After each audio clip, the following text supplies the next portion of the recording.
So tonight we will start with a little review.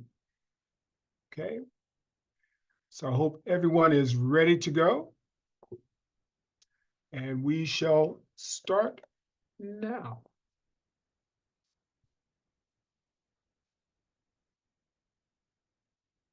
All right, here's your first question.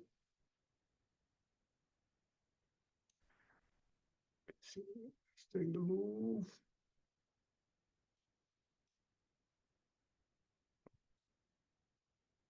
All right.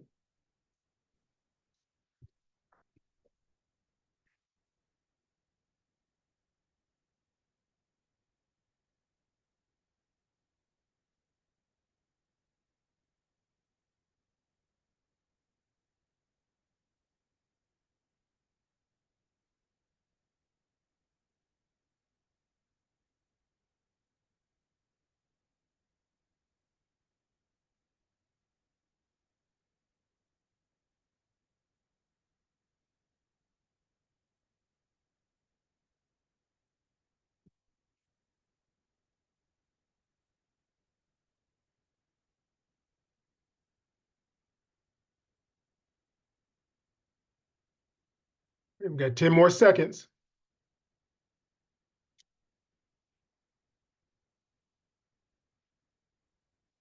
Three, two, one.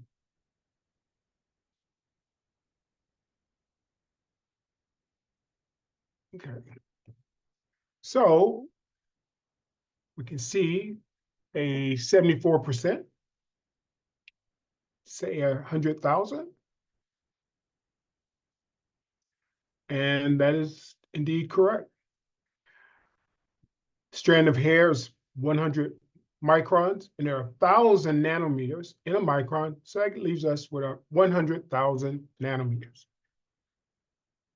Okay, so that was 74%.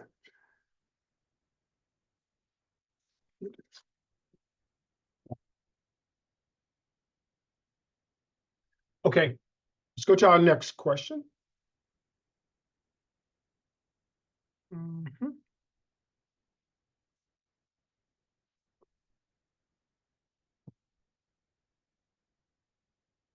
Which component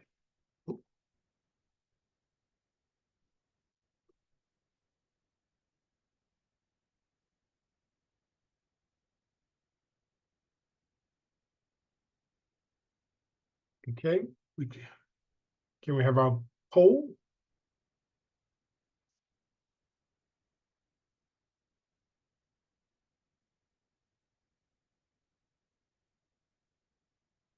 Nick, are we doing a poll?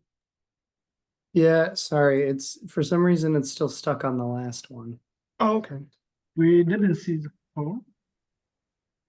Yeah, sorry. Give me poll. 1 second. Yes. Give me 1 second.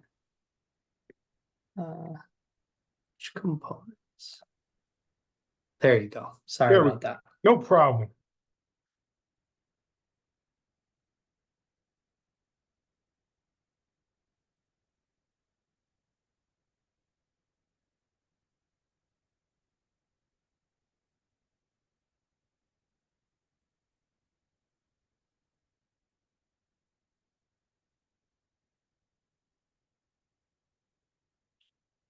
Okay. Yeah, 15 more seconds. Oh, excuse me.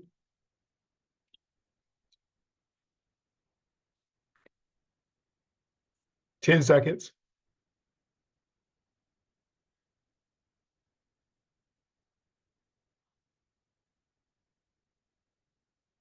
In the poll. Okay. And we got, what's that, 71%? Claim saying that it is the drain and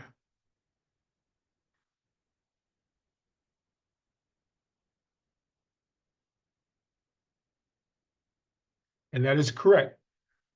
The drain. In a MOSFET, you have the gate, source, and source, gate, and the drain. A base, that's for a bipolar transistor. We're doing MOSFETs. All right. Okay. All right, so we'll go to our next question. Okay. Here we're developing a new process. We're going to transfer from the development lab to the demo status. This is a status where you're trying to get it ready to transfer for more development at a manufacturing site. But to do so, we have to have a yield of 60%. If this has 200 process steps, what is the necessary yield?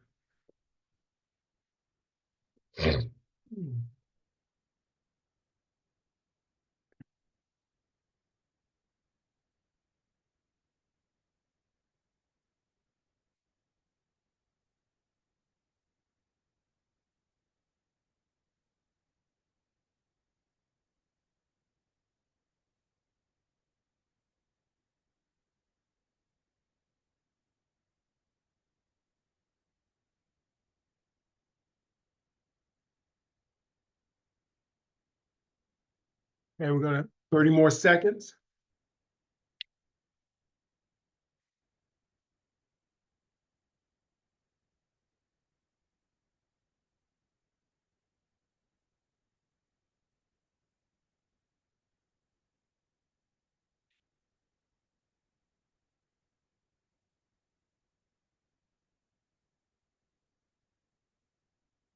Okay. In the poll.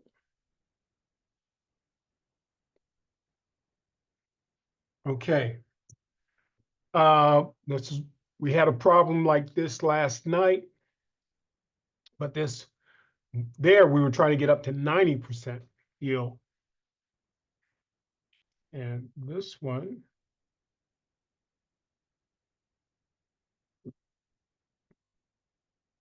remember, process yield is the average yield times the number of process sequence steps. Okay. Oops. And I botched the dog. My apologies. If I go back, did I not make the mistake? Yeah, I made a mistake. That was 500. So that's a typo. Should have been 500 because if I look here, that's 500 because n is equal to 500. So that was my error, but the right answer was 9. Okay. Hopefully I'll catch that one. Question 3, n equals 500. All righty. Okay. So now we have another one. We got a tri-gate. It's also known as what? And what do we know about Moore's law?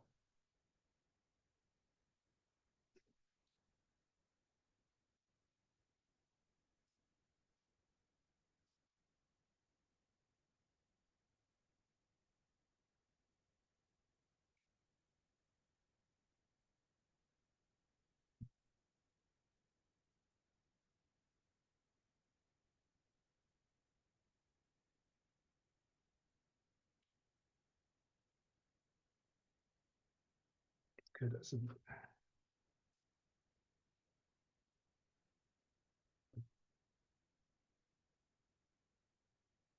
okay, 9 more seconds.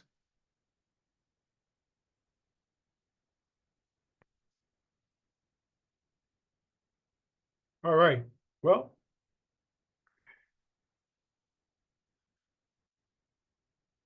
Try 3, that's good. And more, every 2 years, the number of transistors. What happened to my little highlighter? Doubles. Okay. Great. So we got 89 and 95. 89. All righty.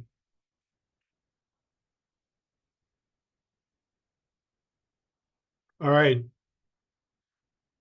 We asked you to define some acronyms.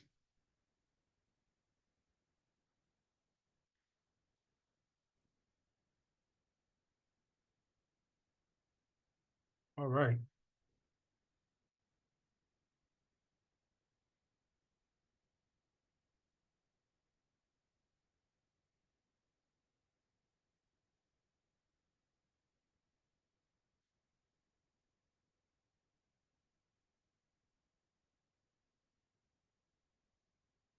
Oh, get the QR code.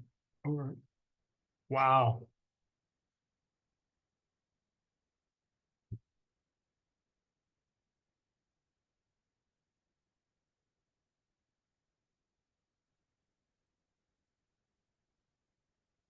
Oh,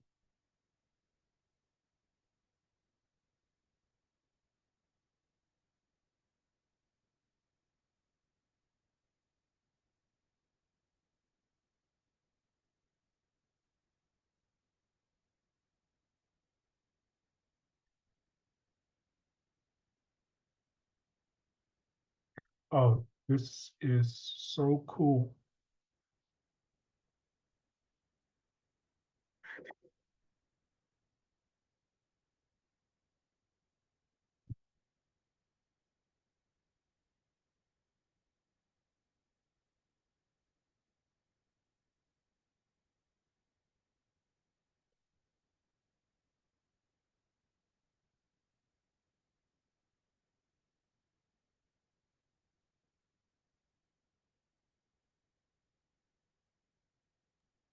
Excuse me, Professor, I don't understand from number 1 to number 4. What does this mean? Number one, what do you mean? What do you see? You see number one, number four? 1B, 2C, 3B, 4C, 5T, 6E. Oh, I choose this the letter here. Let me circle this. How can I circle this? This one.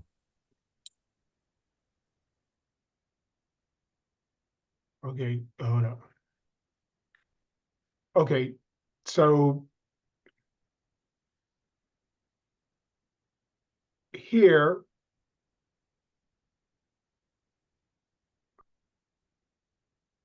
The answer?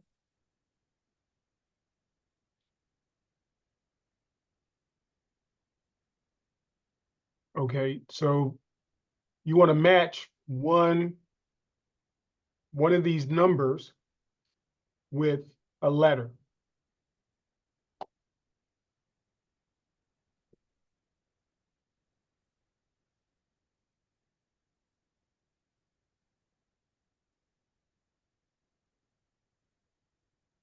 I think the poll has numbers also. So 1:1. You're going to choose from the drop down. It's not what is shown on the screen.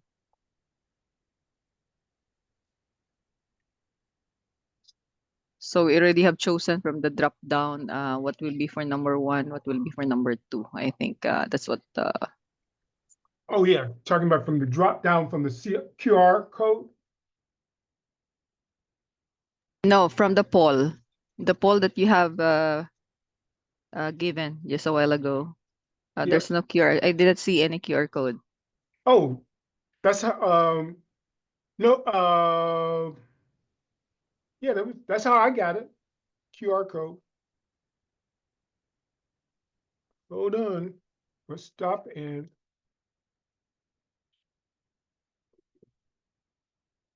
okay, so there was a QR code.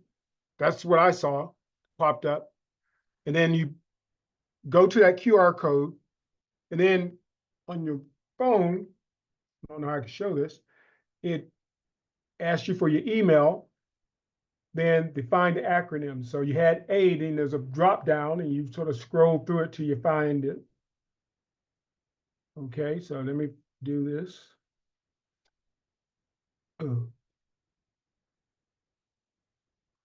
Okay, so I go to the CPU. I say it's the brains of the computer.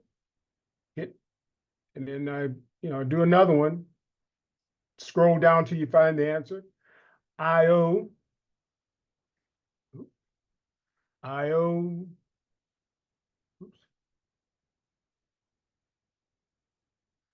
Reference to communication between information processing system. Okay, so we will come here. So 1 is F.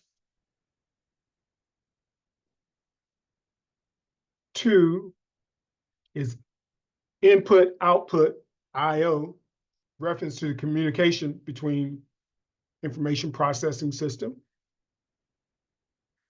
BR, voltage regulator. We'll see in great detail when we start talking about that guy. We were making DRAMs last night. DRAM type of memory. GFX, also known as Dr. Theodore mentioned, GFU. That's the graphics microprocessor that functions solely to produce nice graphs. I mean, to do the imaging and graphics, images and graphics. And then field programmable gate array. This is a device where you can actually program it once you actually leave manufacturing. Okay. All right. So we did very. Professor. Yes. Good night, everybody. Just wanted to ask you if you can put a line between the correspondence right there in the slide. Can I put a what? Like an arrow to the ones that they belong to. Okay.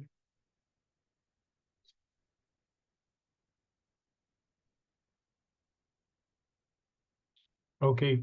Field programmable gate array.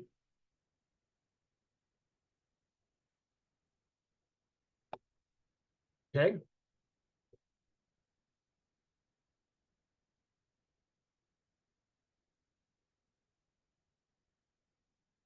Graphics.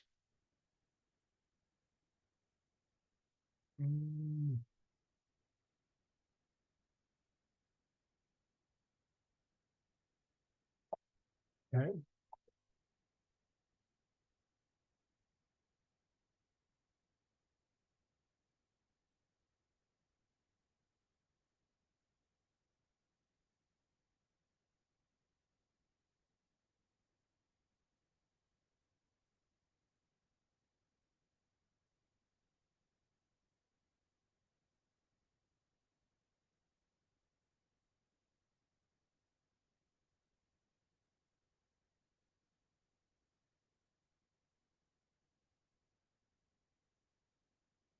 And I might be running out of colors.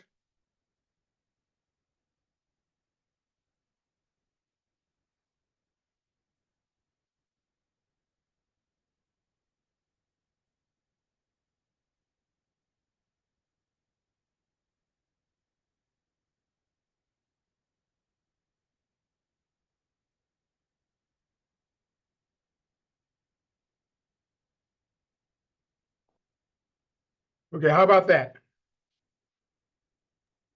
Perfect. Thank you. You're welcome. All right, so we will charge for it. Okay, so again, we're going to start seeing these acronyms, so we have to start picking up a few, okay? All righty. Now, do we have any questions from last night before we charge forward?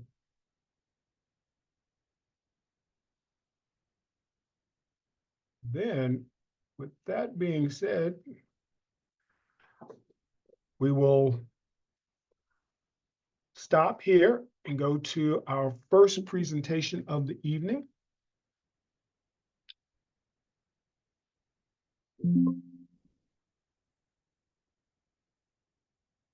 Okay.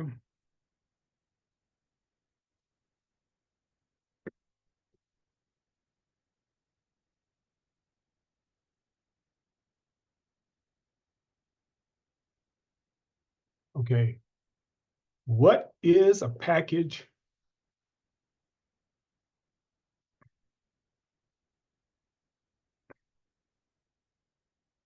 Okay, let me make sure I get this right. What is a package?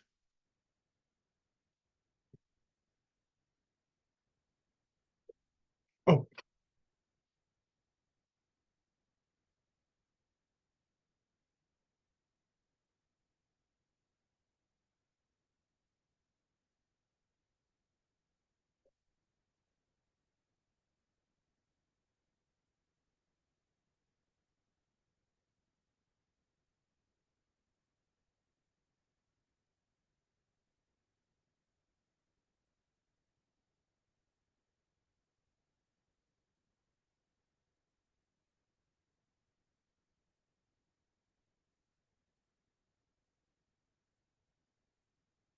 and this internet is killing me.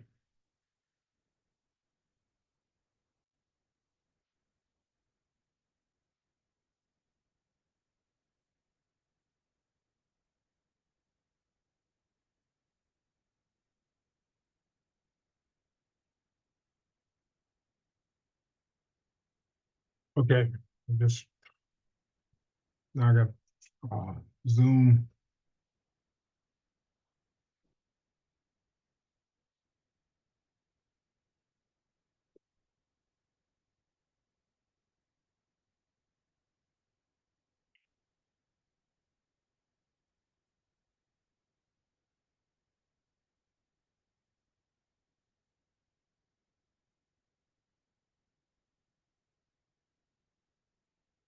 Okay. Do you all see, what do you see? Do you see my Yeah, slide? See the I slide. saw also line. You saw what? What is packaging? Great. That's right. Okay, great. Yeah, we have a C here. Okay. All right, so it's just being a challenge today.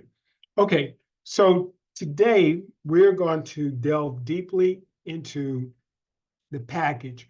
What makes up the package? Why do we package parts? And what's the processes associated with packaging? And then we'll talk a little bit about some of the history and the future of semiconductor packaging.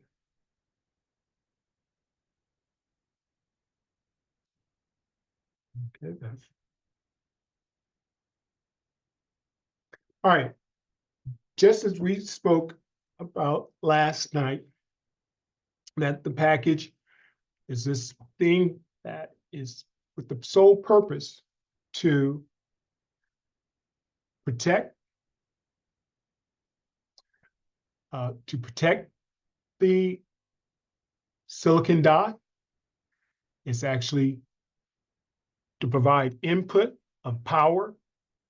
And since if we put in power, we're not 100% efficient, hence we're going to generate some heat. So that means we're going to have to cool our device. We will have interconnects, which are metal lines and a polymer embedded in this polymer substrate. So we can have communication from die to die, as well as off signal, off die, off board communication. So that's the gist of our semiconductor package, the main components. All right, Jim. Now, so why do we package the die? All the circuitry is fabricated on this silicon wafer. A silicon wafer has directional covalent bonding. That type of bonding, we share electrons, but that is a very, very strong bond. Hence, at room temperature, the silicon wafer is very brittle. Hence, it's somewhat fragile. Therefore, we have to protect all that circuitry that's on the die.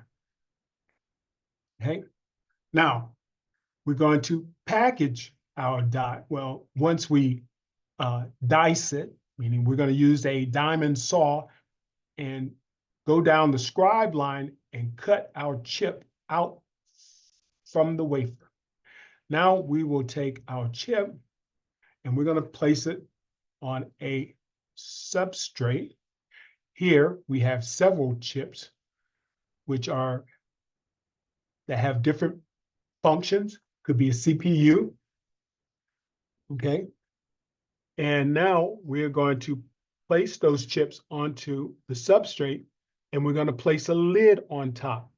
This assures us protection from things falling on the die, protection from the ambient, because moisture gets in there.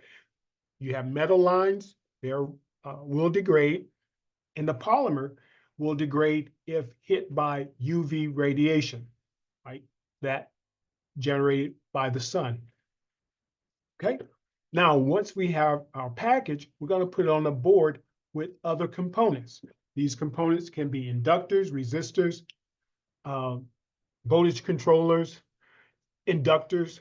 Okay, now, and then we'll eventually put in a unit. One of the nice things about the substrate, it allows us to go through this dimensional hierarchy. That means if I look at the feature sizes on the upper level of this chip, they can be anywhere from 100 nanometers to 500 nanometers.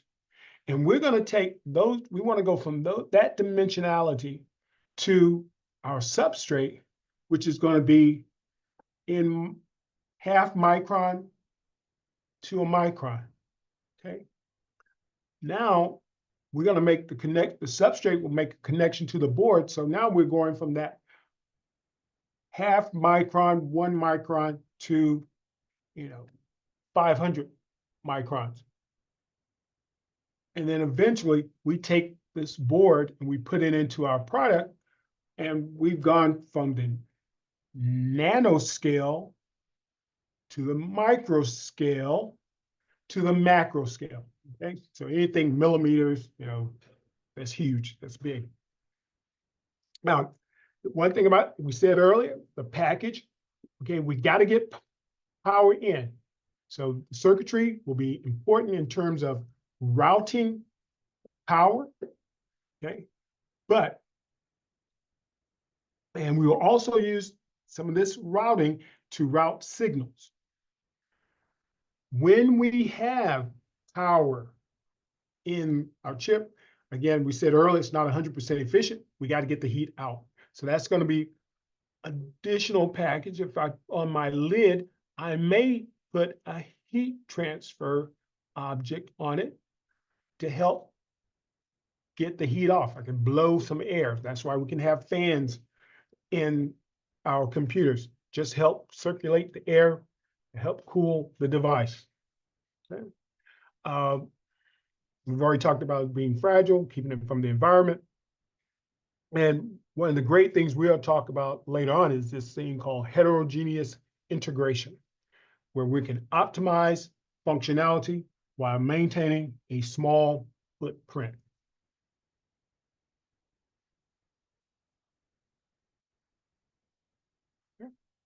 So again, the dimensional hierarchy.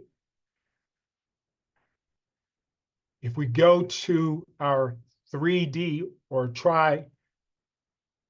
gate transistors, the largest one, 20 nanometers, we can build them all the way down to 10 nanometers, or the tri-gate.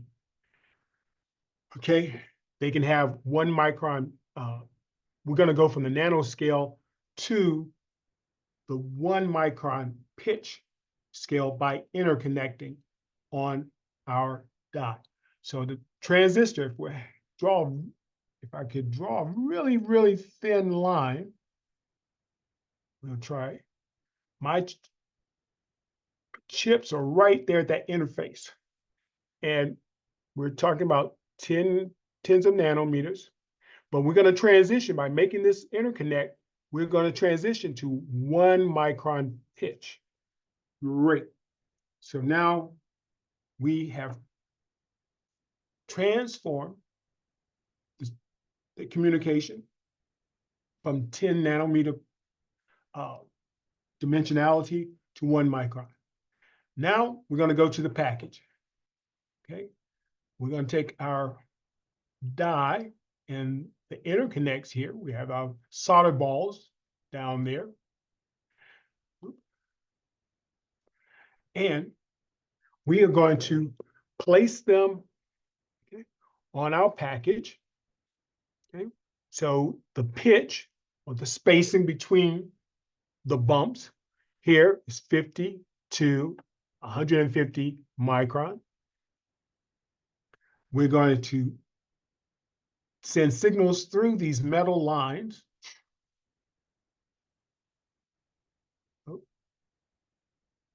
want to get rid of that guy. How you call the professor, the balls, the white ones? Okay, let me go.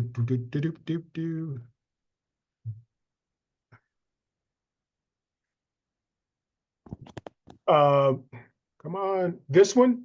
Uh-huh. These are going to be.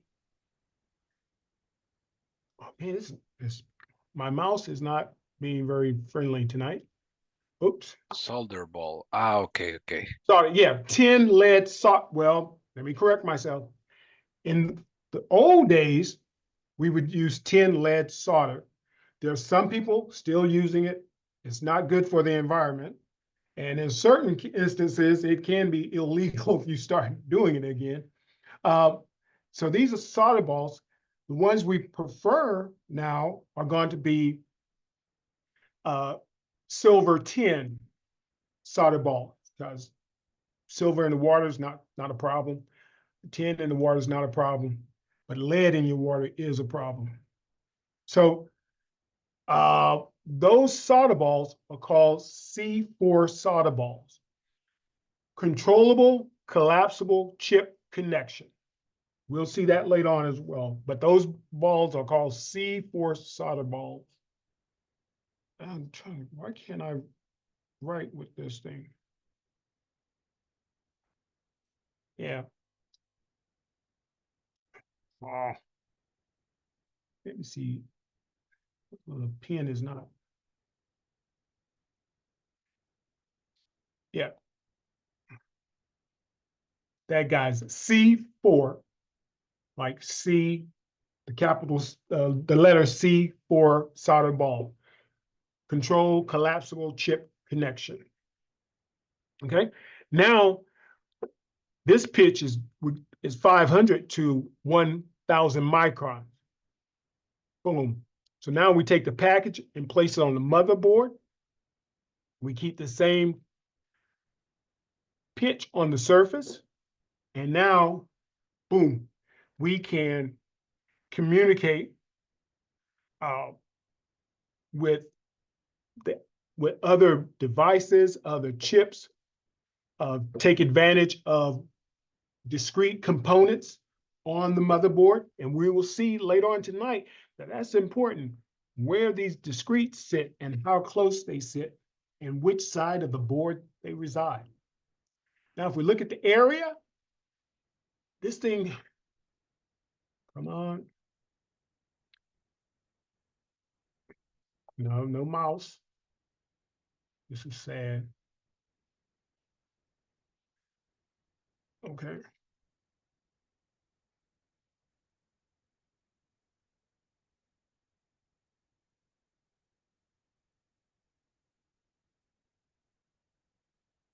Yeah, okay, I don't know what's happening.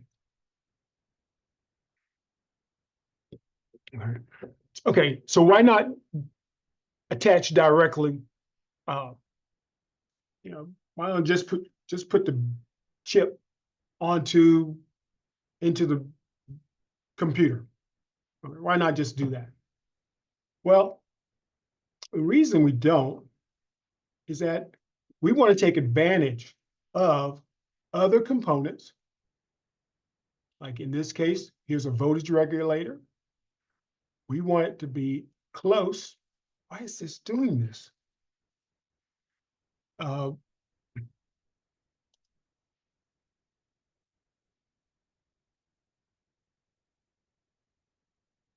Maybe this.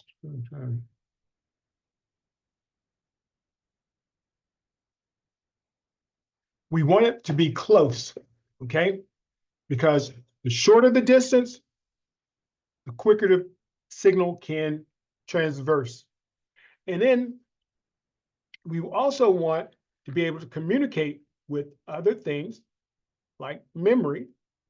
Again, if we can put it close, it makes it the operation quicker, okay? And we get a smaller footprint, okay? Then, you know, and the nice thing about the substrate, it provides an opportunity to communicate with different packages. So again, we want to be able to protect the die, okay?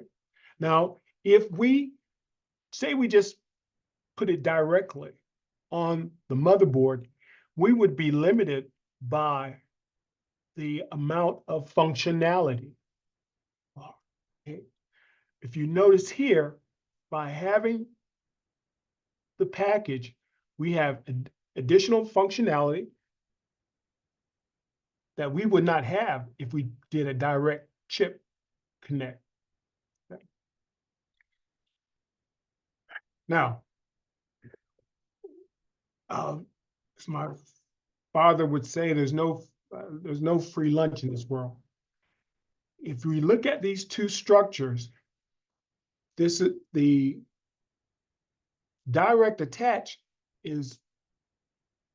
would cost less, but you lose out on this functionality. So it's best to go ahead and do the package, increase your functionality.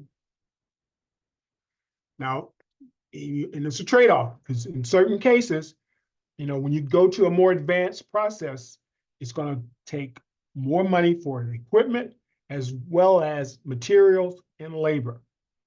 So there's always going to be this balance. So let's look at the actual process. We're going to start off with some circuit design.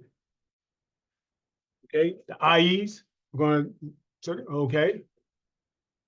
Jose has a question. Yeah, Mr. Harford, what you say, we lose, if we attach the microchip directly to the motherboard, we lose functionality. Would you elaborate a little bit more about that functionality? What would be exactly we will be losing energy, or will be losing speed, or? Okay, let's look at, in this particular case, if you, let's try a different color then.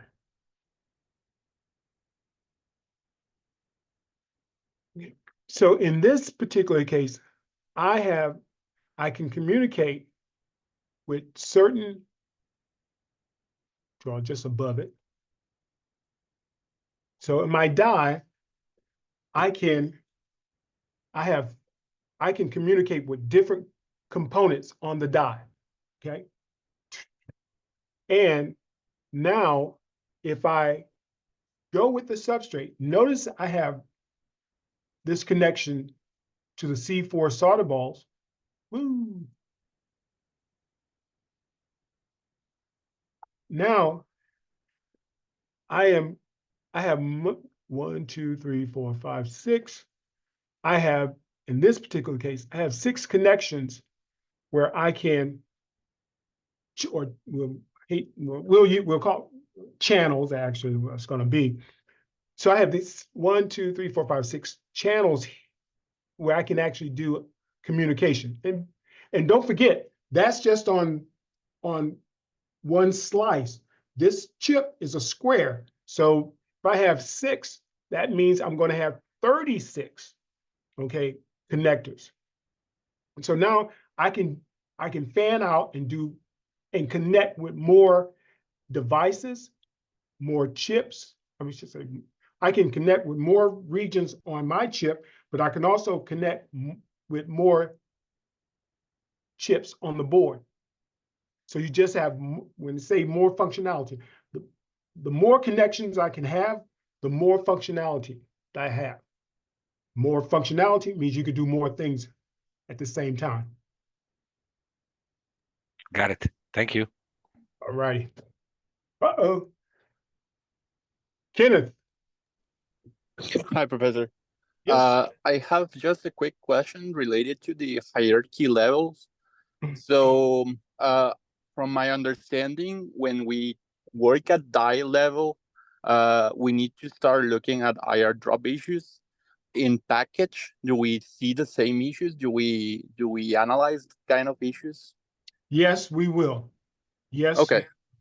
Yeah, that's a good question. And we'll talk about that when we get to characters, to some of the characterization. Yes, sir. Okay. Thanks. You're welcome. Okay, so we got our circuit designers. They're going to design the circuit. Then we're going to, oops, highlight my pen color. Okay, so circuit designers design the Professor. circuit, and then we're going to get some mask sets. We get some mask sets drawn up where we can actually project the features down onto the silicon. We have the silicon wafer. We're going to process it, and we're going to probe it at different steps in the line to see where we have some good chips, where we have some bad chips, and sometimes we can have, some areas where we didn't process really well. That's where we get the different yields. At each different process sequence, we will get a different yield, and the aggregate is the overall yield. Then the final probe, we're going to do wafer sort. So that means we're going to see which dies are good, which ones are bad. Now we're going to go ahead and dice the wafer, and we're going to end up with our chip. Okay. Then we're going to go to our wafer level and package assembly. Remember, there's our substrate, our dies. Oh, hold on. Okay. Yeah. All right. And don't forget, we're going to put the wafer on the substrate, and then we're going to add some inductors. Oh, yeah, inductors, capacitors, excuse me. And then we're going to package it. There's our lid. Do tests. Finish. Make sure we got everything together. And then we have it. Put our package on the board. So now we're good to go. All right. Get this thing. All right. So now we got a board. And let's move on. So we're going to look at a little bit of the history. Okay. Now, if we go back to 1959, when we sort of got this integrated circuit thing going, it was very crude packaging, very crude. But in the 70s, where packaging really came on the scene,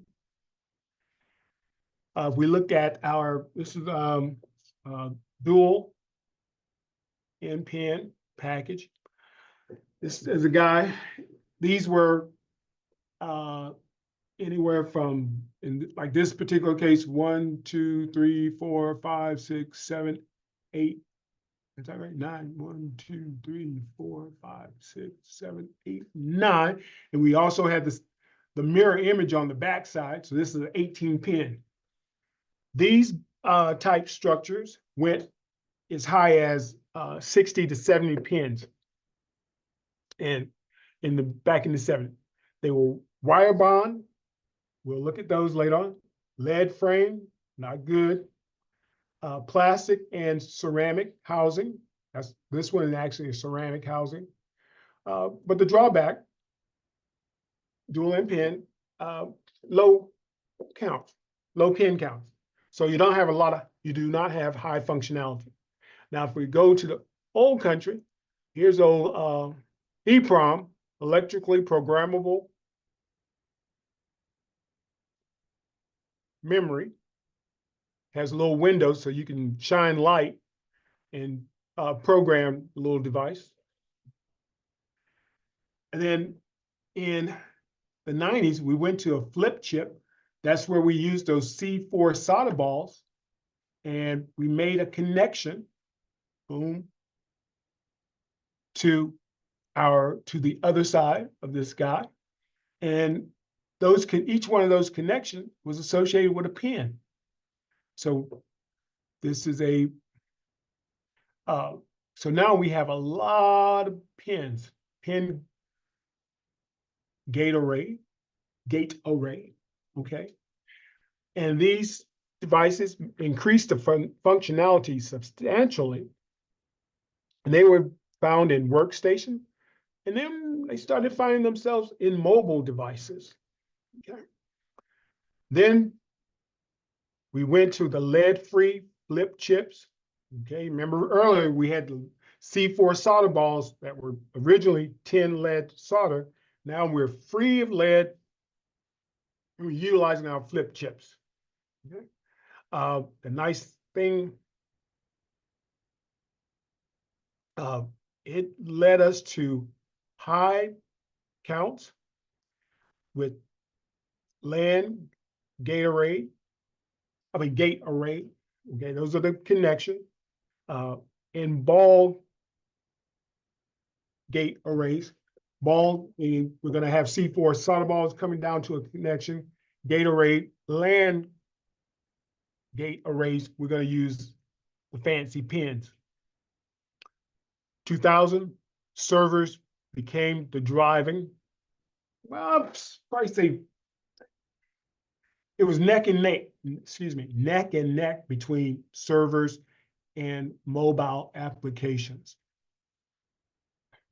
But each has its function or in-service function, I should say. We still had the old laptops going, but servers, they were massive because they had to handle a lot of information. And then it sort of took off.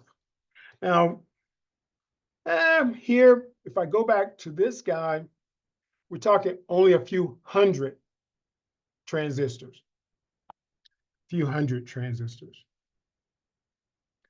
And then the 2000s, man, we went embedded silicon.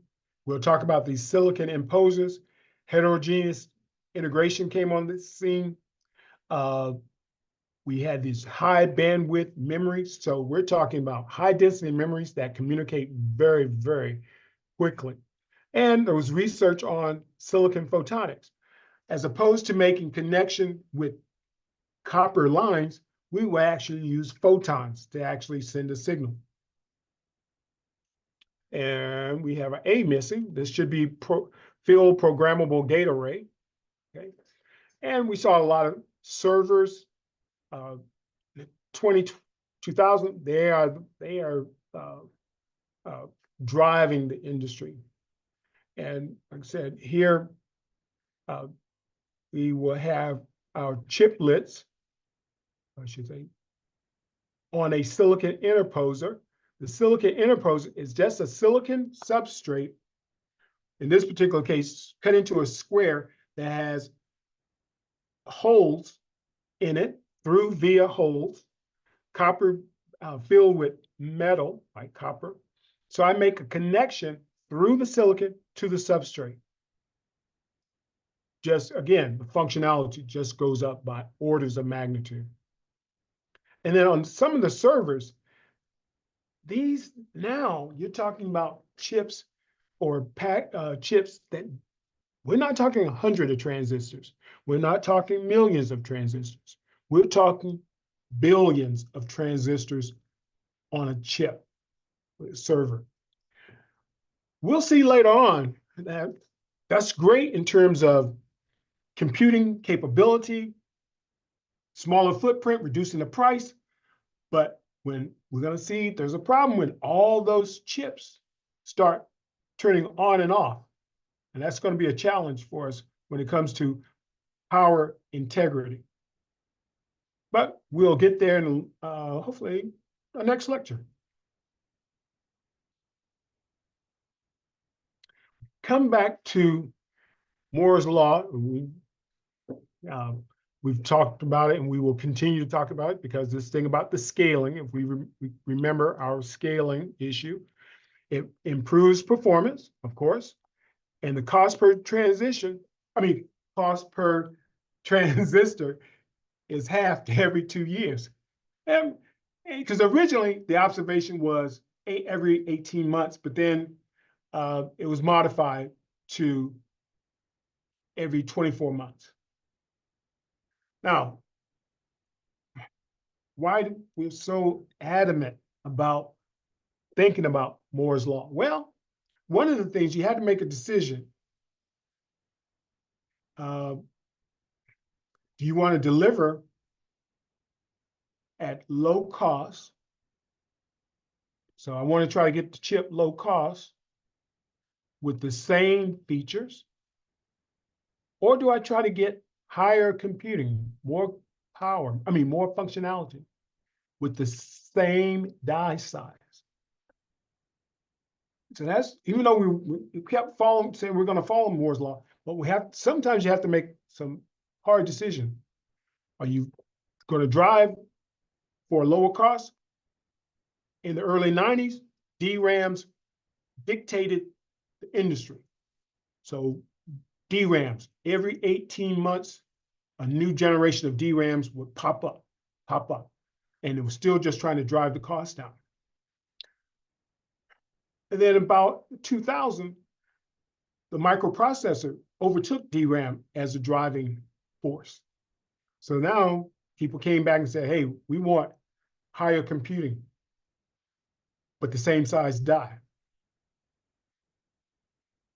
So that became a challenge. You had to decide which one of the ways, you had to go one way or the other. But the fact was, it was amazing that even when we're making these decisions of whether to go ISO features or ISO die size, we were still able to transverse along the Moore's Law. So next generation, okay, again, remember we're trying to stick with Moore's Law. So as we start packing more and more transistors in, we realize that, hey, there could be issues with packaging because these things are starting to get, if I look here, this printed circuit board integration, we had limited interconnect density. So that meant limited your bandwidth. And you had long interconnects, slower, but also you had greater power loss. And you had a large form factor. So if we look at the form factor here, this individual is 3,000 square millimeters. Now, if we go to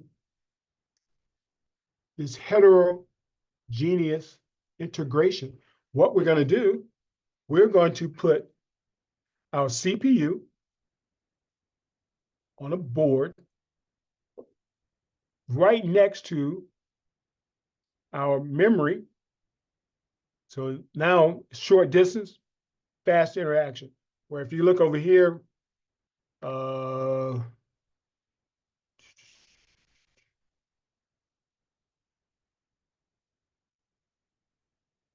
and that's even black. Yeah, up here, these three black bays, I think those are your memory. So they're sort of far away. Far away from the CPU. Now, as we saw earlier tonight, we had a voltage regulator, which is very, very important. Input, output. Okay, this is how we're going to get signals in and out. There's our graphics chip. Its function is just to help us with this, generating images, graphics, so forth. And another little trick that came on the scene, they said accelerators. So the CPU, to the brain, is sending out all the commands. But what it can also do is send some commands over to this accelerator, and it will dole out the signals as well. So if there's something that you do repeatedly, I'm gonna start sending those signals here, because now it just can send them fast, quickly. Okay. And look at this footprint. Now we've gone from 3,000 to 2,200, but we have lower power, higher bandwidth,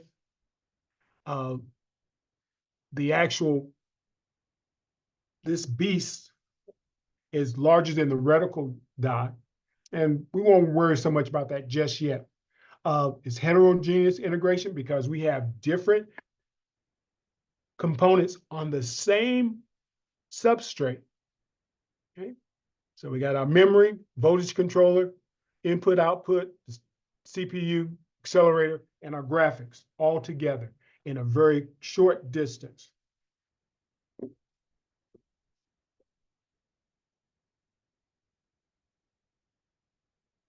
Oh, so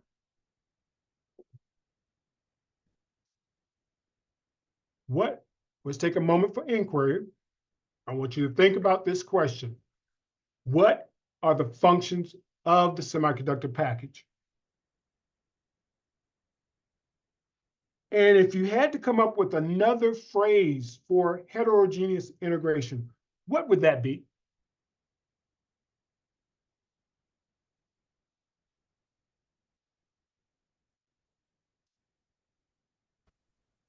Protection, integration. Okay, give me two more. Cool it. That's okay. Now I need one more. Modify the Interconnect, space. I heard it. power the die. Yes, correct. It's protection, delivery of power, cooling, interconnection, and signal routing. And if we talk about heterogeneous integration, sometimes it's referred to on-package integration, and we will see some other names for it as we move forward.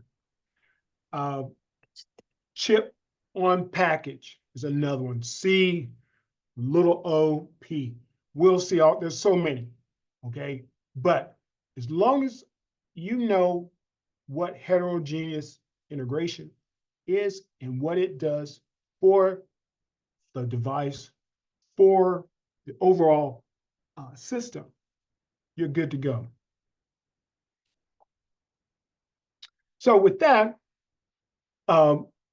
packaging is critical because we know our silicon is fragile.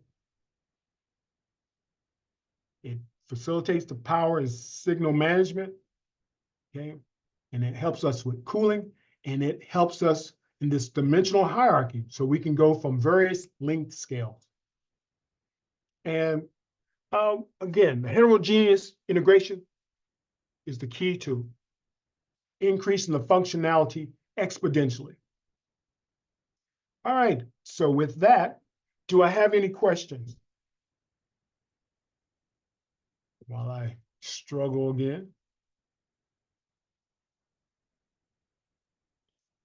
Okay.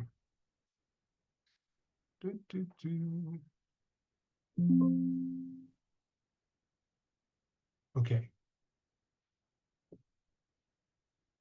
Okay, so that was, make sure I'm staying on point. Semiconductor packaging 2. Now, now we're going to go to anatomy of a package.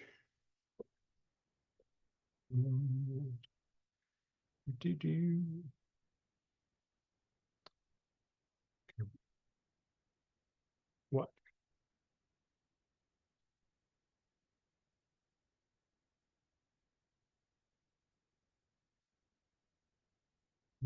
Fortunately, I have to get my Zoom to pop back up. Okay, share. Screen 2. Okay, anatomy of a package. Well, okay, doesn't want to move forward. Come on, mouse. Man, this is headache. Okay. So, we've already talked about what a package is. We're going to talk about the types of packaging and package substrate, function of the package. But now we're really going to look at the package and the components. All right, so what is a package? We're going to start off with, give me something to draw. All right. The most important thing, we're going to start off with our silicon die. Okay. There's our die. And I'm going to, so get that out of here. We're going to struggle with this pen again. So that's my silicon substrate. And this is the top surface of my die there. That's where my transistors reside.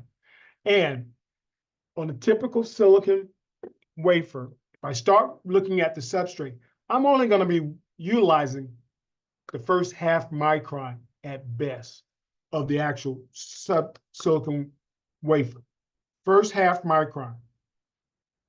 The wafer is 650 microns thick, but I'm only going to use that first half micron. That's where all my devices sit. And that's where I'm going to make connection. Okay? And this first connection is referred to as first level interconnect. That's why I make the first connection from the transistors or the connection on the wafer to the C4 solder balls on the substrate. Okay, so that's my, oh, can't, just dying here. Oh.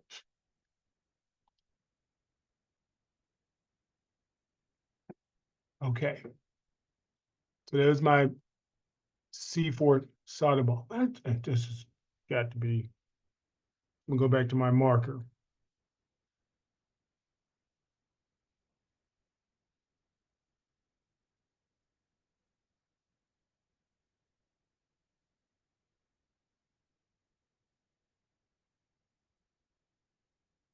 Okay. Now we're gonna, so the C4 solder balls make our connection to our package substrate. And now we're gonna have horizontal. It doesn't do well. Oh, we're gonna have horizontal interconnects as well as vertical interconnects in our substrate. Remember, these are copper traces or thin copper lines that make connections laterally and vertically till we reach the second level interconnects. Oops. And so we make that distinction between the first level interconnect and the second level interconnects.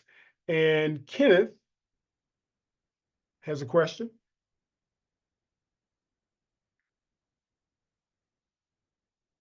Well, I saw his hand raised, but I guess not.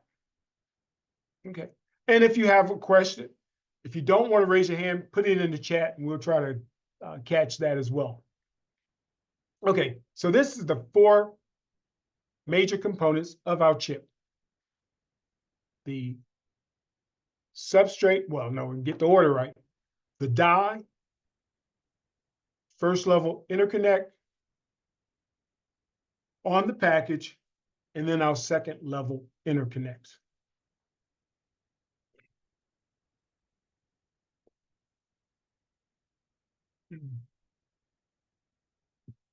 Excuse me. Okay. Now let's keep going. Okay. So here are the components we discussed from the other slide. Get my colors right. Okay. Reiterate. There's our transistor, our silicon die. Remember now the transistor's on the very surface.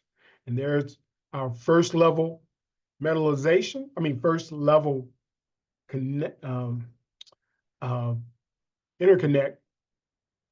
And that's going to be our C4 solder balls. Some people will refer to it as a bump joint. So if you see BJ, that means a bump joint, one of these solid solder ball bumps. And, okay.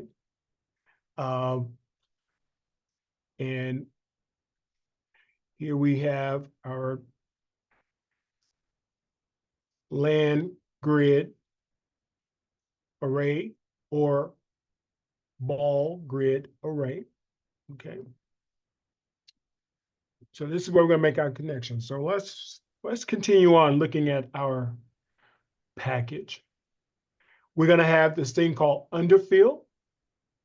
And if you look carefully, the underfill is typically a polymer that we inject under the die. Then we heat it to cure it, to make it hard. And when I say hard, harden, because remember I said it's underfill. We're going to inject this polymer. It's soft and gooey, and it flows, and that's what you want. Then we're going to heat it up to cure to make it harder, but it's not brittle, okay? But it stiffens.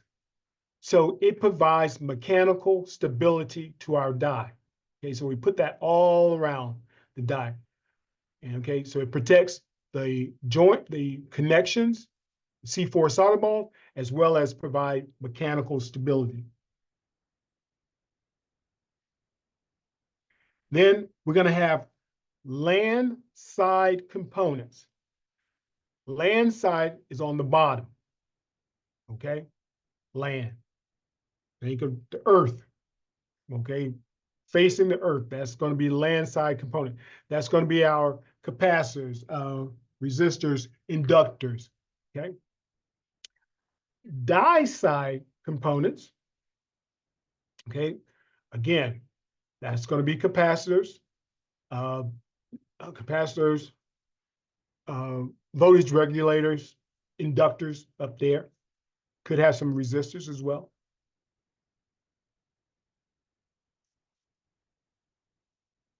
Now, if we got to deal with some heat, because remember, we're putting power in, and we already said this thing is not 100% efficient.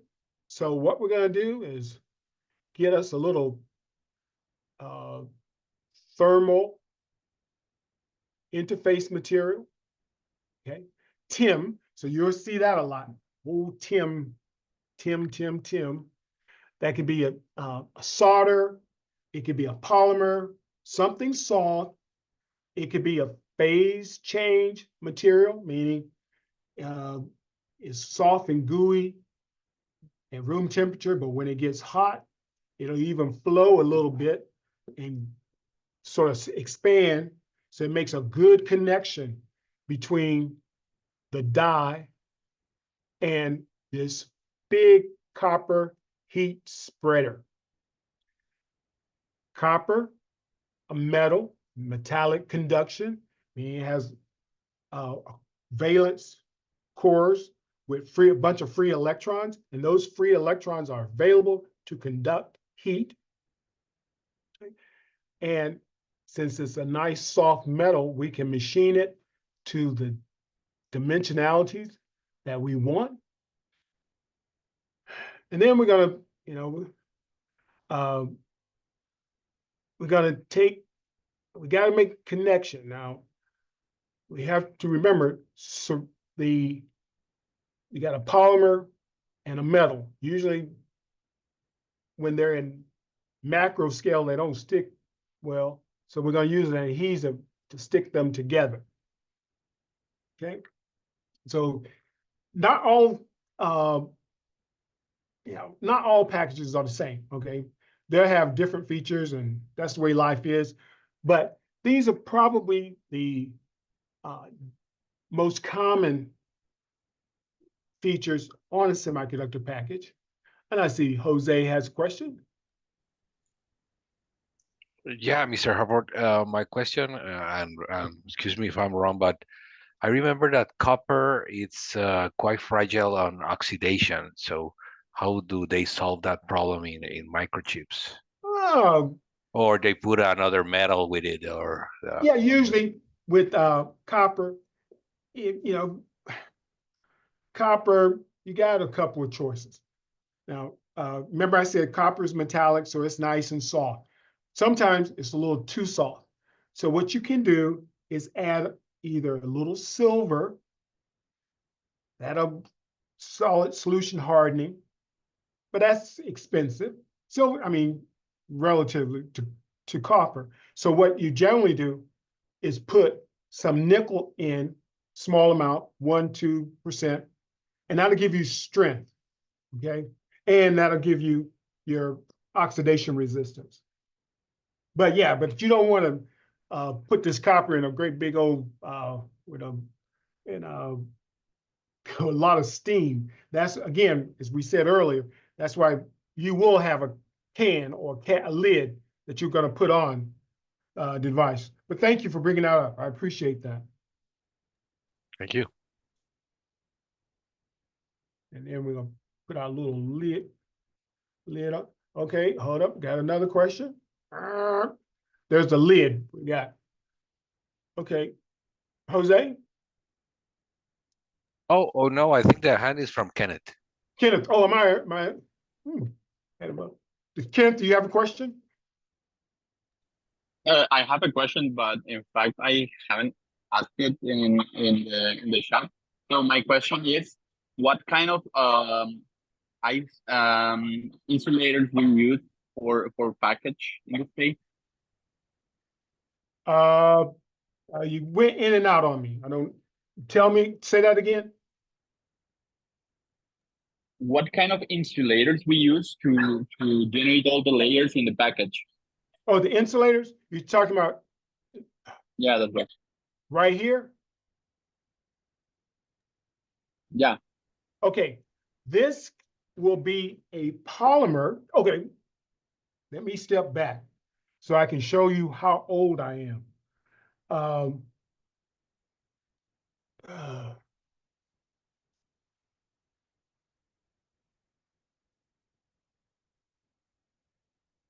Get the color. I'm just trying to get me some color. Neat, that'll work.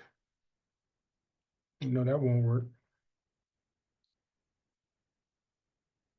Try this. Oh no, that just went too many colors.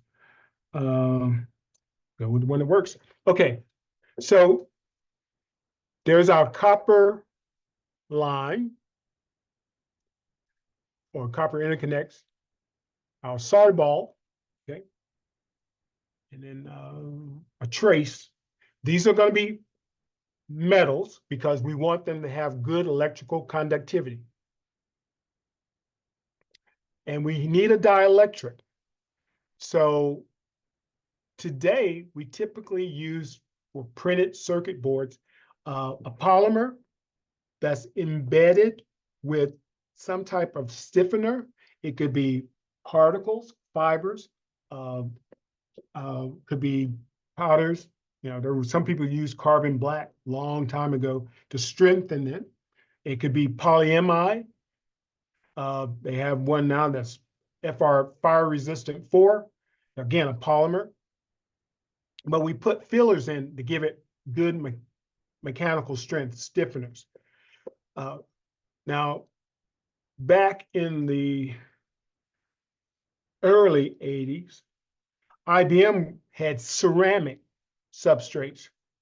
Now, ceramic substrates will have covalent bonding and ionic bonding, very strong bonds. That means the material is going to be very strong, but very hard. So it was very difficult to drill these holes, whereas in a polymer plated polymer substrate, with ease to drill a hole through.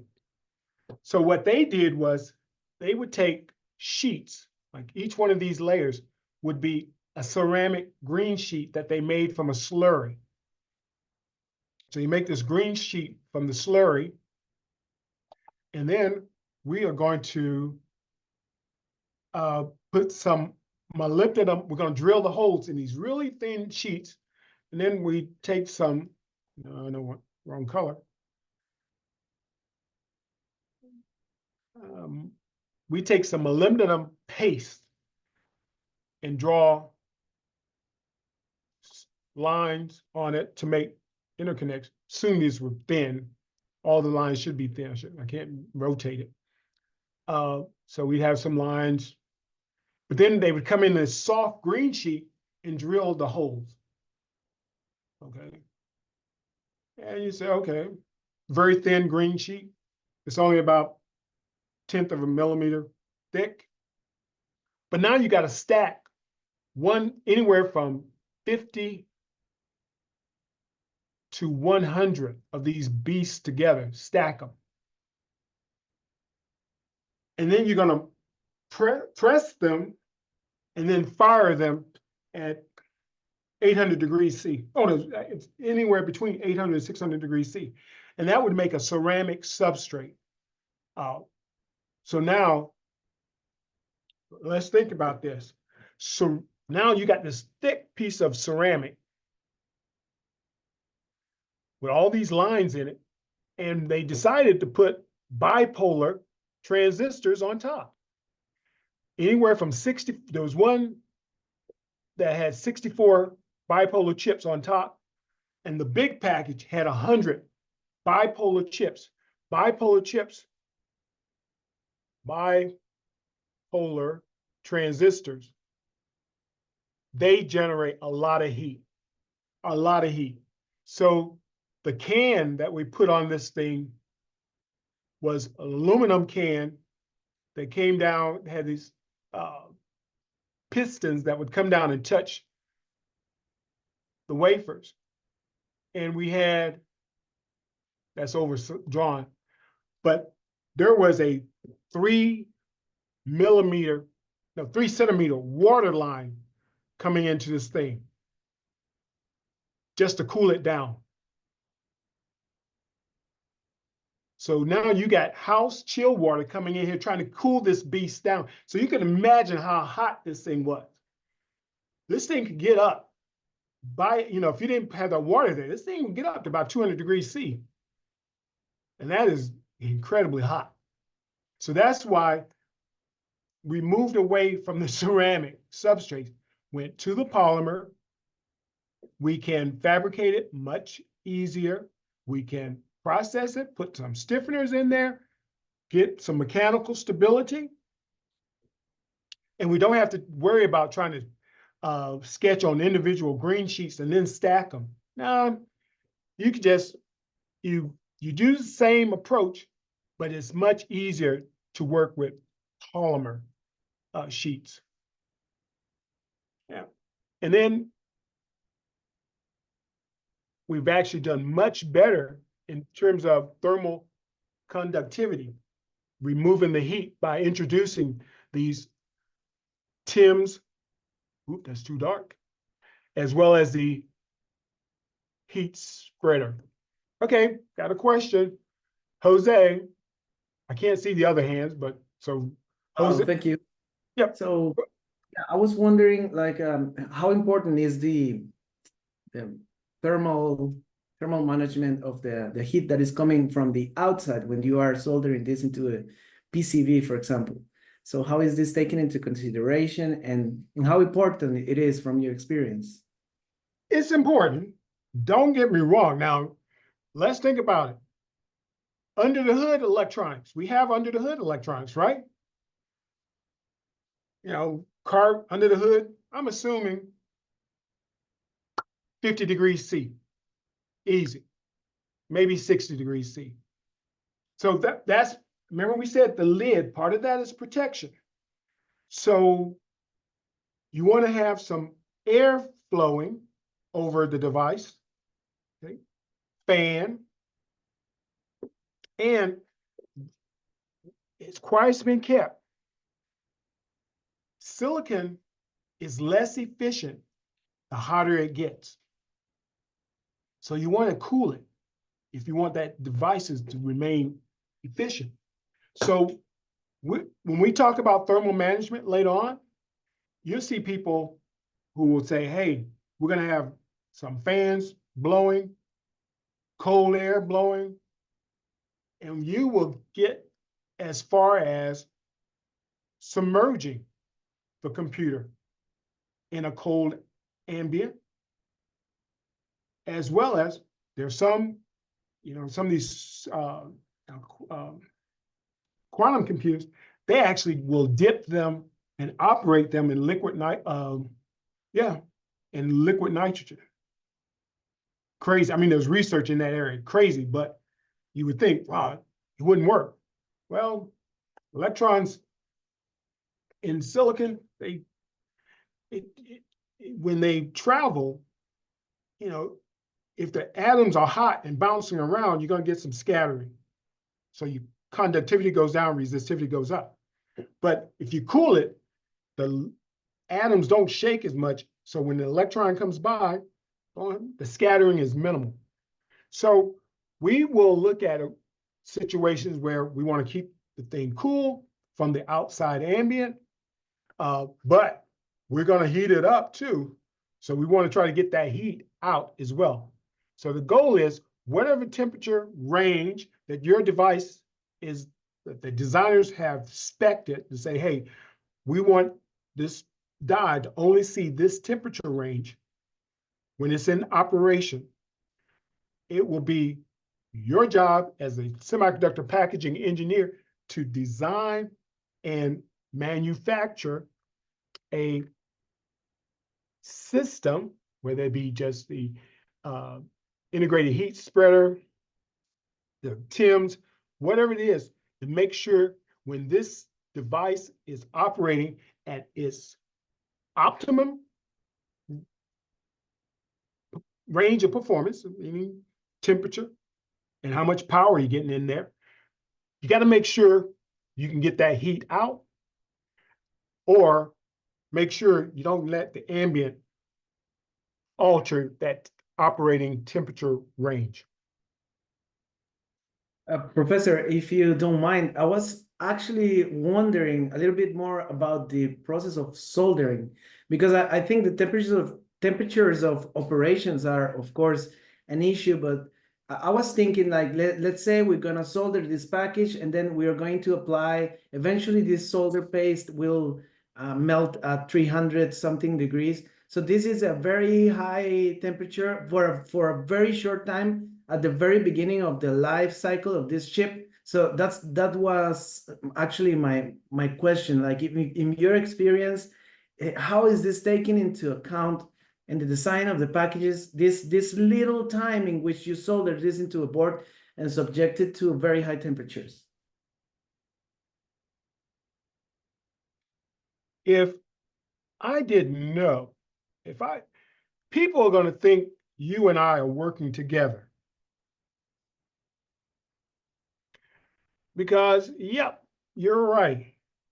When I do all this soldering, let me see if I can get some of this stuff to go away.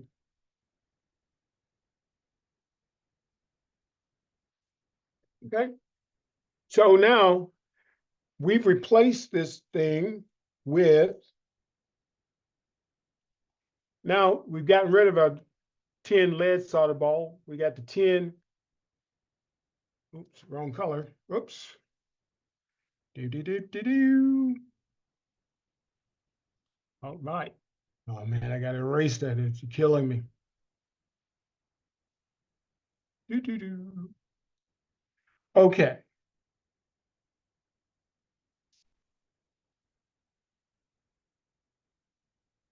Oh, come on. Oops. Okay. So we replaced our 10 lead solder ball with this nice 10 silver copper. Okay. The eutectic melting temperature is a little higher than the 10 lead solder ball. Okay. And here we got our little bump C4 solder ball here. Okay. Now, we will talk when we get to the material section, is that, yeah, you can run, you got these solder balls. So let's say I don't want this portion of the package, I don't want it to see, what do we say? We wanted operating temperature to be 150 degrees C. Okay.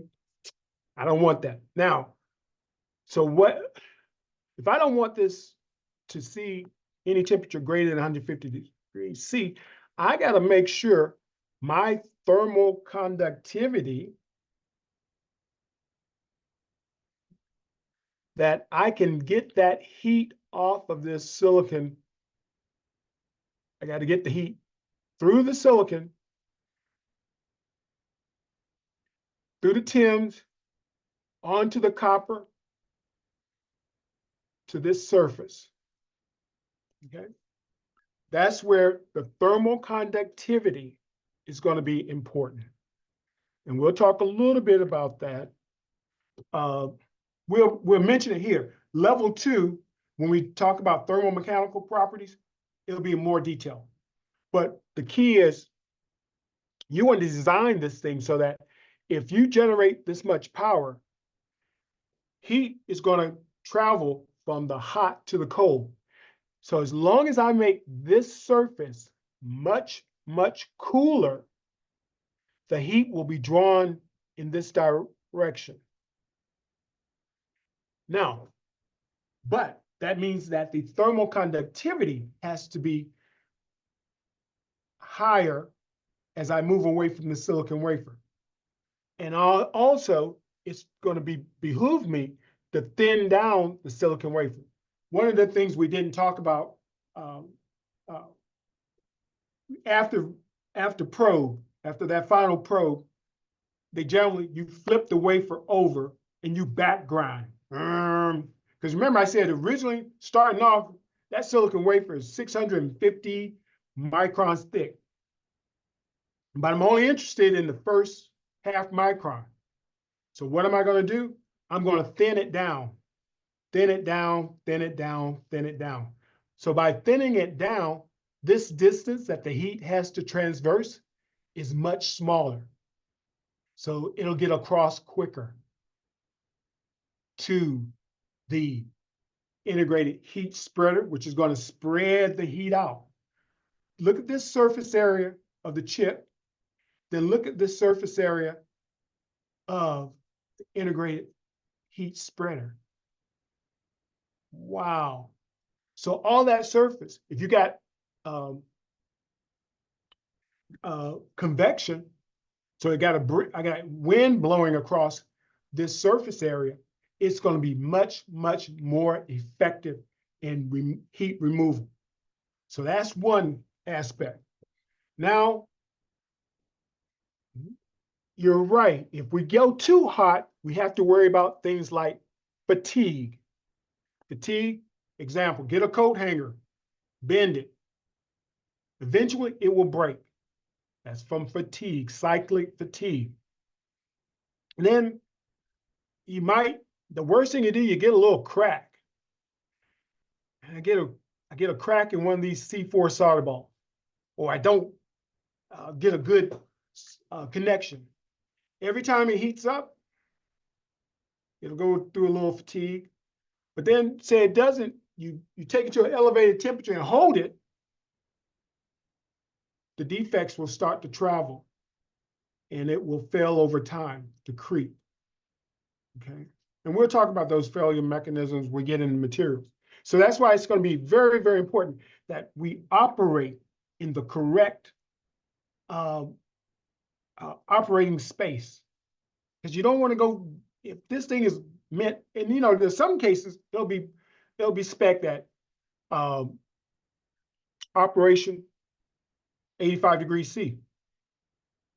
Or it could be spec'd at 65 degrees C. Boom. You just have to stay in that operating range, or you're going to have problems. Okay.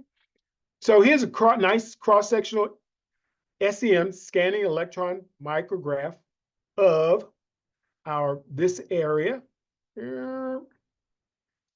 So you get a picture of the silicon die, the C4 solder ball, which we call it, as well as the vertical connection and the horizontal connections. Then finally, we got our big old solder ball. Nice picture. All righty. Then we have types of packages. You'll hear people talk about the old days, and they still do it. Yeah, because wire bonding is inexpensive. It's inexpensive. But it is for large features. You can't do, you know, very, very fine features typically. But when we go to heterogeneous integration, I'll show you some micrographs from Intel where they do, it's like magic, where they've done wire bonding on 3 layers of chips, vertically, excuse me. Incredible. Don't just blows my mind. But wire bond, inexpensive. You got the chip. Now the chip is face up. You look at that red region. That's your where your transistors are. Okay. And then you take the wire off of the chip down to the substrate.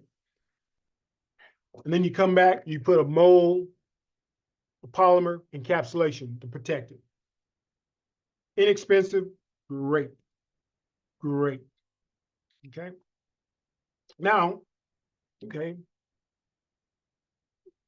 Then, you know, about the 90s came back, what we saw earlier. We got our flip chip, okay, utilizing our C4 solder balls. Nice thing about it, gave rise to high density interconnects. Okay, then we go back with our solder balls connection. We connect directly to the package. Good again, good. And then as we started making the die more dense in circuitry, it started getting hot. So in that case, we can't just go with a mold encapsulant. We got to get the heat out. So that's why with this particular flip chip, we go with the heat spreader, okay? Again, we compare the surface area of the die to surface area of the heat spreader. And if you got, you know, and if it's not closed, you have this surface area as well. So you can remove a lot of heat. Okay. Now, We're gonna look carefully. Ball grid array. Notice I got ball. They're on a grid, meaning uniformly spaced array of these. Okay. Then we got a LAN grid. Okay. These are flat. And so they're gonna go into a socket connected to the PC, to printed circuit board. Okay. People still coming in. Okay. Uh-oh. No. All right, team. Now let's keep going. Okay, so we talked about a first level metallization. That's where we have our C4, controlled collapsible chip connection. Sometimes you can have you have your copper pads to your copper interconnects. Okay, copper makes a good connection to copper, and we can also do our wire bonding. Substrate, just as we saw with the semiconductor package or substrate package, we got multiple layers. Typically, it can go anywhere from 6 to 24 layers. Every time you introduce additional layers, you introduce increased functionality, but also introduce increased complexity. Okay.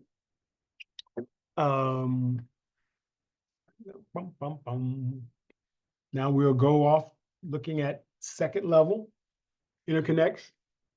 This is how we're going to make the connection to the motherboard. It's either going to be ball grid, okay, or we use solder balls, or the LAN grid, or pads where we connect to a socket.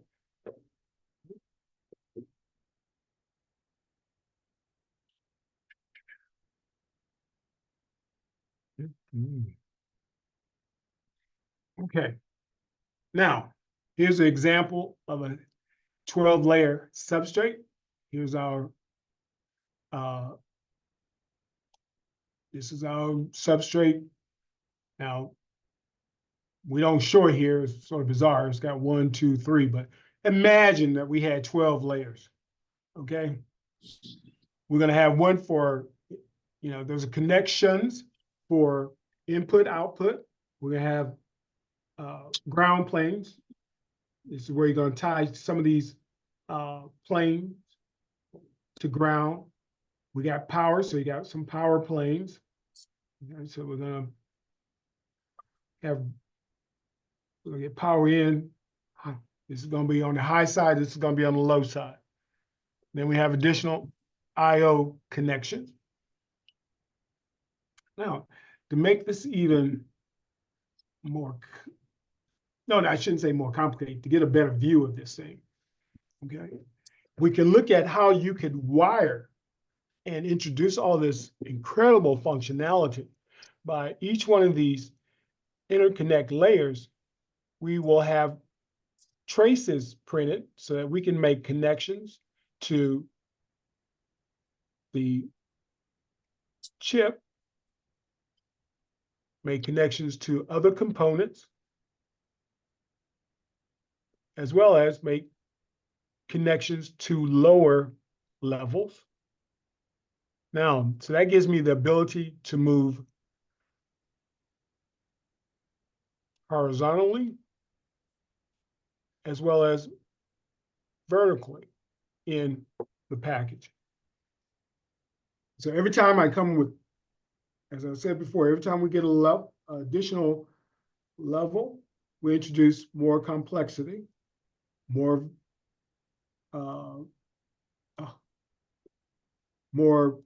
functionality. But the more of these you get, the more it costs. And you have to have good process yield, because you don't want to get in here and say, I make this stack, but 2 of these guys are completely wrong, completely wrong. Now this entire thing is useless, okay? So you got to do it the right way, the same way every time. in processing so that we get the same product every time, every day, every night, every month, every year when we run this process. It's extremely important. Uh-oh. I have a question. Yes. Well, yeah, thank you. I have two questions. When you mentioned the wire bonding is quite traditional and the old packaging, but it seems that the flip chip is very expensive. Even the researcher now we are working on the design, and when we send the IC to the packaging, most of the ICs are using wire bonding. So my question is, how many percentage for the ICs now you think they still use wire bonding, and the percentage for the flip chip packaging? And the second question related to the term vertical connection is the via. Yeah, I have two questions. Sorry. Yeah, let me answer the easy one first. Yeah. Yes, the vertical connections are vias. And for this instance, we're still talking about if I'm stacking, this is going to be a ceramic. Excuse me, will be a polymer. FR4 polyamide polymers, okay? And we will do plated through holes. Okay, so we drill a hole, plate through. Now, if need be, for the silicon interposer, we'll have the same thing, but we'll have the silicon chip here with the through hole vias. That'll be our silicon interposer. Now, you remember when we were talking about this polymer material, I had to put stiffeners in to give it some mechanical stability, right? Right. Okay, because it's polymer. Polymer, I'm always going to talk about bonding. Polymers are linearly covalent bonding in one direction and have very, very weak van der Waals bonding between the polymer chains. So it's nice, it's very soft, flexible, but it will melt and flow at a very low temperature. Yeah. Where if I get silicon interposer as my substrate, silicon has the directional covalent bonding, very, very strong, like diamond. It's not as strong as diamond, but that's the same type of bonding it has, directional covalent bonding. So with that, it's very strong. So now I can put a lot of chips on this thing, and I'm not going to worry so much about the temperature because I'm not going to worry so much about the temperature because that silicon can take a lot of heat compared to the polymer. And it's going to have great mechanical stability. Well, excuse me 1 second. My graduate students are Yep. they're killing. Okay, yes. Sorry. Let everyone know I'm in class.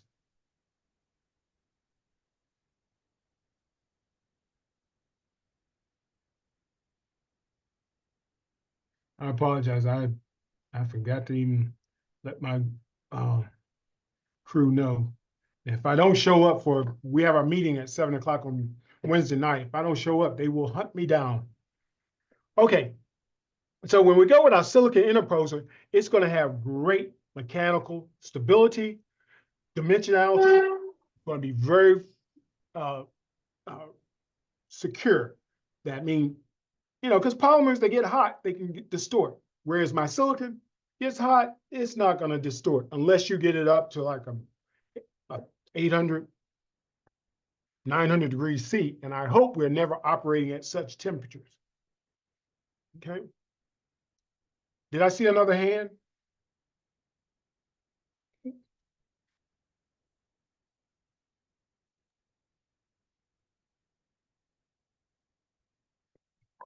All right. I still have other question related to a wire bonding and flip Oh. chip.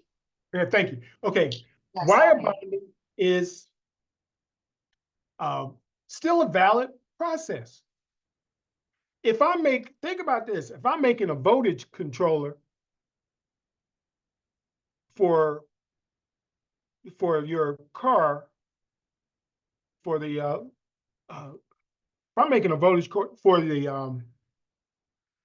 the sensor that will let you, gives you a signal saying the door is ajar, that thing only sells for 25 cents a pop.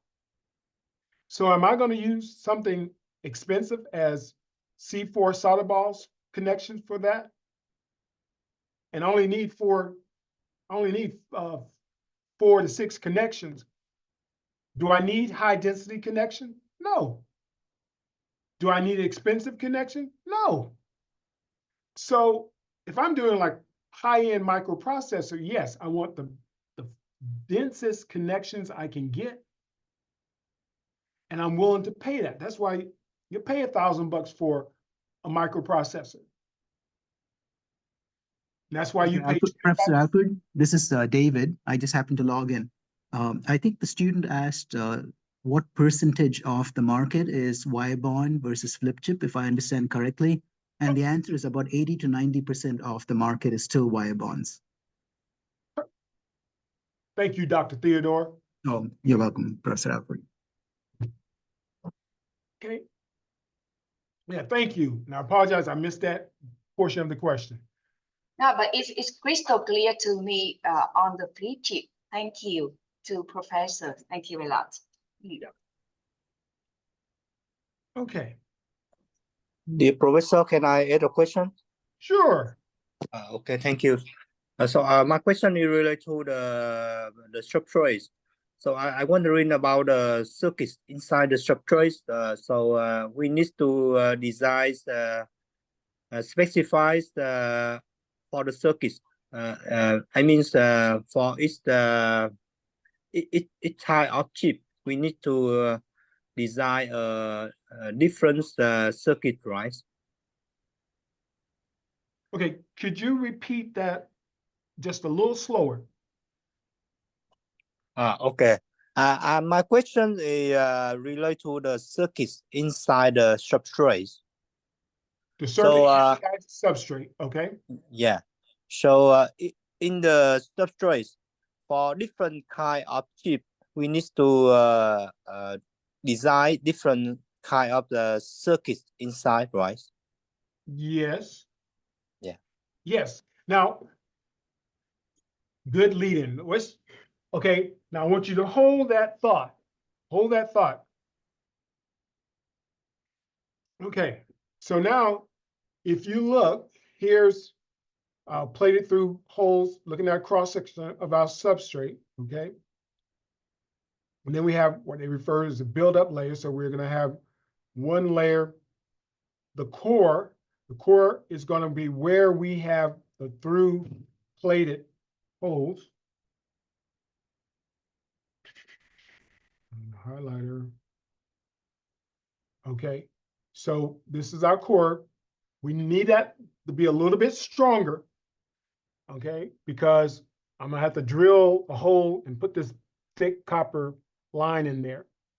And I'm still gonna have, my bus plane, whether it's my ground or power. And then eventually I'm gonna have some more micro vias, okay? I don't need as much mechanical strength because I'm not removing as much material. Okay, so I can have micro vias. So this build-up layer is still a different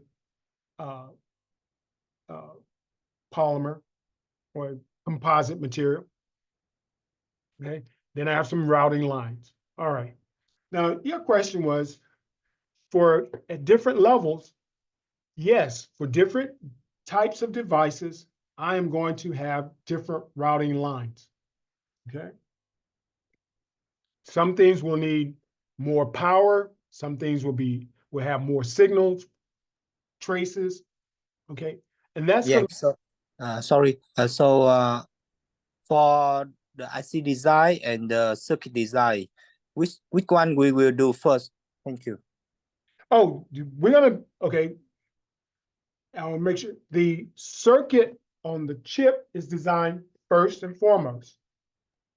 Then, but you have to do it in unison with the substrate technology you're going to use. Now, also, you want to be smart about this, that when I build this design for my various layers,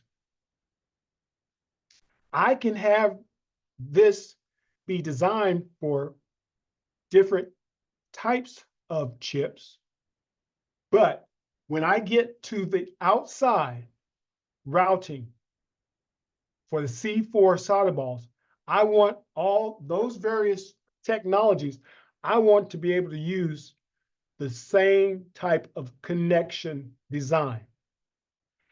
If I do that, that means on this substrate, I can put, say I got five products of microprocessors. 5 products of microprocessors. They may have, I want to be able to use the same design. And also I want to be able to use the same interconnection. And why? If I have one substrate that I can use for multiple chips, I save money. Because now think about it. If I have 5 products and I have to have 5 different substrates, that can be expensive. But if I can have 5 products and they can utilize the same substrate,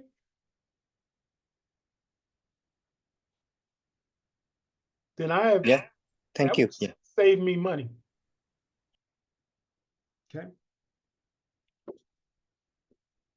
So that, so we want to, as best we can, we want to try to be able to use the same footprint, form factor, whatever you want to call it. We want to be able to use the same one as many times as possible for as many different products as possible.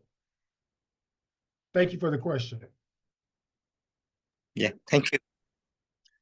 And then this space transformation, we talked about a little bit earlier, but we have our, we can go from different dimensional hierarchies, from the microns, or I should say from the transistor, tens of nanometers, down to the C4 solid ball, 0.5 micron to 10 microns. And we keep transforming till eventually we get to 0.5 millimeter pitch. So that's one of the great things about the substrate. We're able to transverse different dimensionalities. We're going from nanoscale to micro scale to the macro scale. And another great thing about the substrate, and this is real big with folks, when we talk about decoupling chips. And to get this across, let's say, I got a stack, and I make my substrate. If I design it correctly, and we're going to look here and say this is our last level of circuitry that we're going to have before we get to our connectors.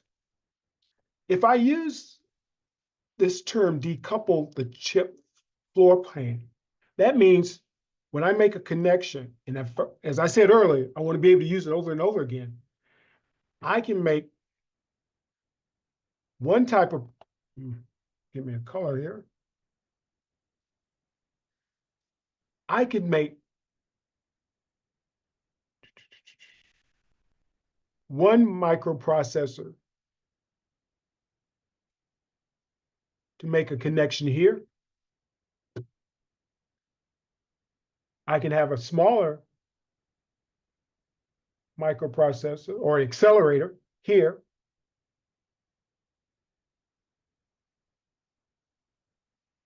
I can have a graphics chip here. Now, so I got my microprocessor, accelerator, and my graphics chip. But they're not, if I decide next week, you know what, I want to change this product, I want to put a different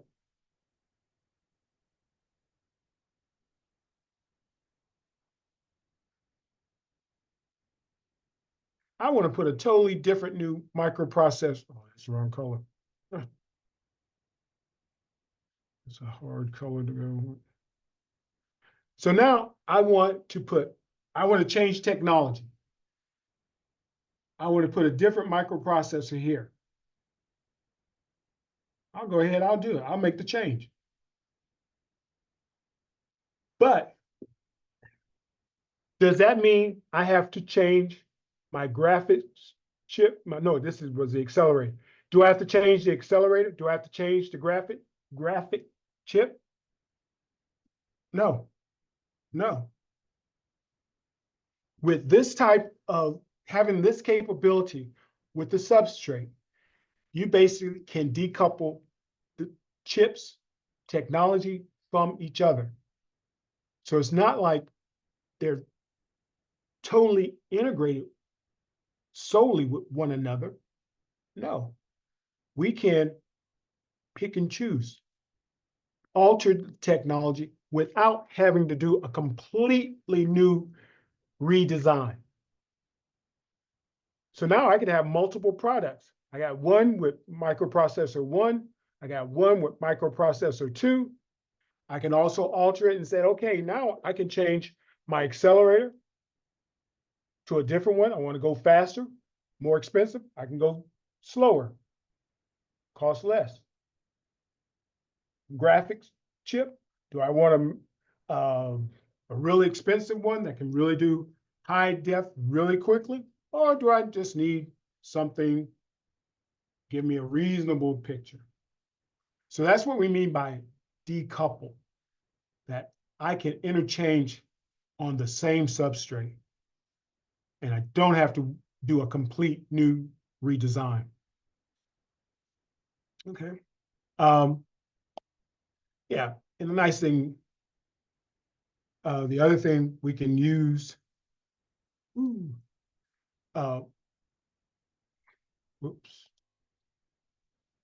I'm running out of steam here. Okay. But the bottom line, again, we have to design in unison, the circuit as well as the substrate. I mean, the package. Because you don't want to do one in a silo without taking into account the aspects of the other design. Okay. All right, so when we talk about the package, substrate, it does many, many things. You get the signals in and out, it supplies the power, it helps us to cool things. We know the substrate, we have multi-layers of our copper traces, horizontal, vertically, inside this dielectric. Again, we design for cost and performance, one or the other. Try to do both as best you can, but do not do them in silos. We have to make sure we work together in the design. And when you talk about design for cost and performance, if you can do wire bonding on a 25% or 25 cent voltage control, that's what you do. If you need state-of-the-art microprocessor, yes, you go with the best connections you can get. Okay, and you always want to make sure you have efficient connection. Remember our solder balls, we don't want any cracks. We want them to be completely intimate with the board. Okay.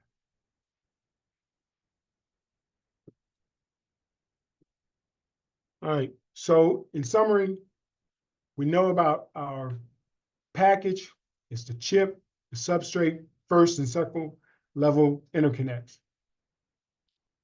We use copper interconnects for the signals, in and out, cross, horizontally, vertically. We have to take into account that we have other features. We need those heat spreaders and the TIMs to help get us heat off. We'll see later on, we need the capacitors to help us for power integrity. Okay. Again, we have very sophisticated substrates. And the more sophisticated, cost goes up and the risk of misprocessing. So that's why that yield, we have to make sure that yield stays high. Okay. And then we have a variety of connections as well as different types of packages. And we have a variety of different materials, designs, reliability. So it's important that we have an understanding of the types of packages, the types of materials, the characteristics of the materials. Because the properties of the materials will dictate how we implement them into the actual package and the overall performance of our part will be dictated by the materials, their operation, and the environment. So we will now take a break. Any questions?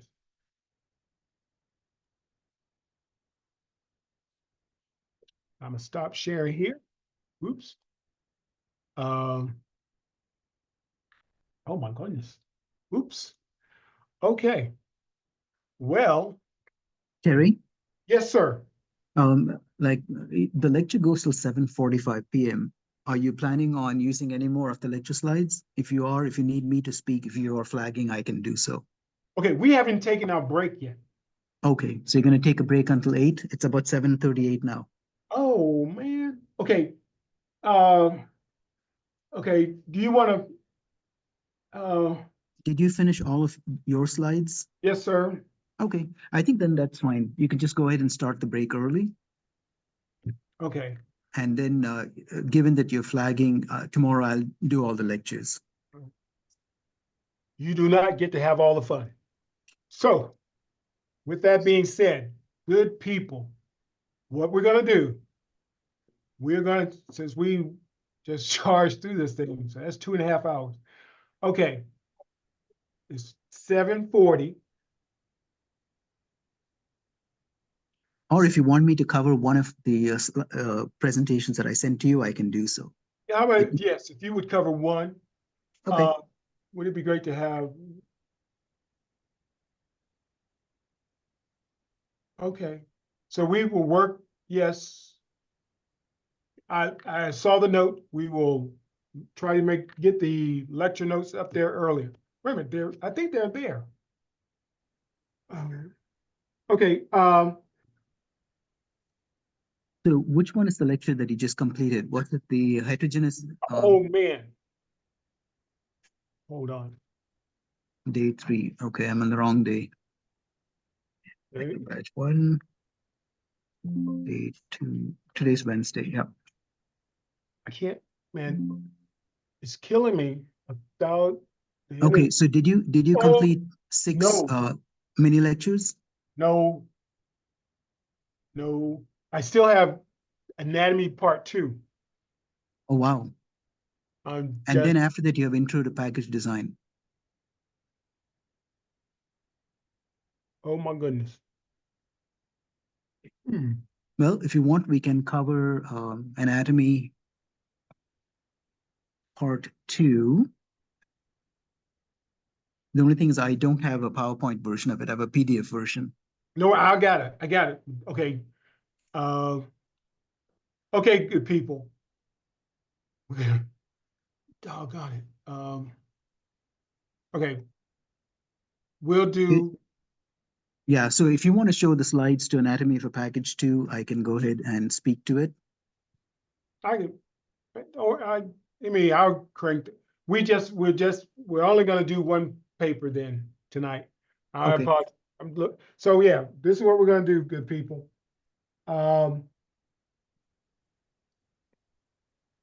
If you have more lecture material too, we can always do the you can always do the papers async and Okay, cover your material.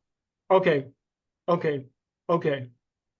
We'll do that. Let me keep charge. Okay, good people. What we're gonna do, we're gonna take a.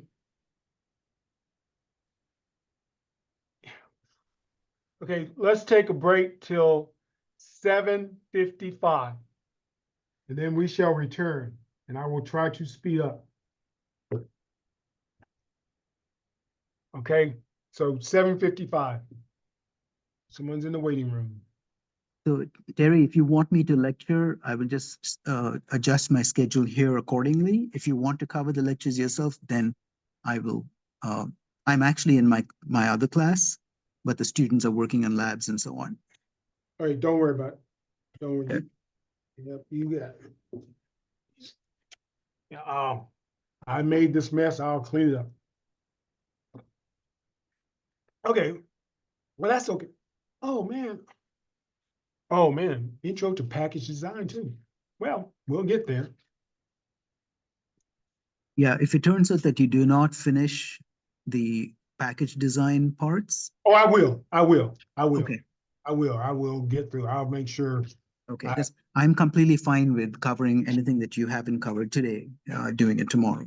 Okay, yeah. Okay. Don't worry about it. I'll get it done tonight. Yeah.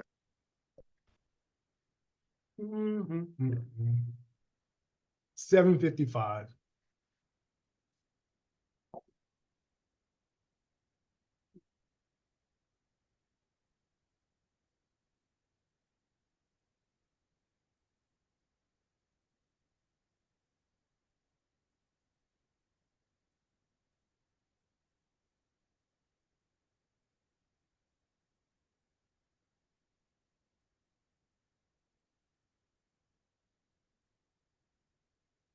In the meantime, to any students who are still online, if you have any questions, feel free to put them into the chat and I will go ahead and answer them. I've already answered 3 or 4 questions in the chat. So just type your questions into chat and I will check and respond. Thank you, Theodore. I have a question.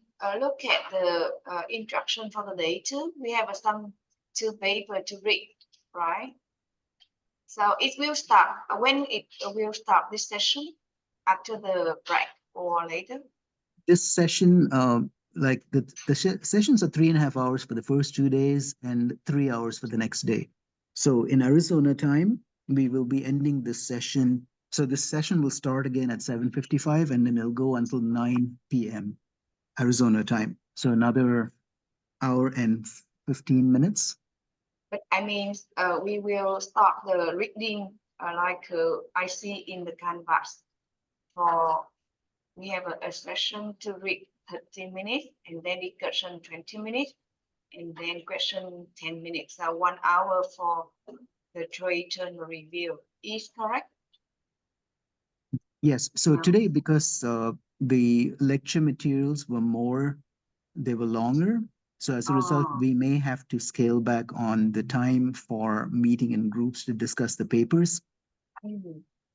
So one option is that they may choose to, depending on how long Professor Alford takes to complete the remaining 3 lectures, there is a possibility that his lectures may go until 9 p.m. today, but we'll end by 9, that's the target, or maybe just like a few minutes before 9 p.m.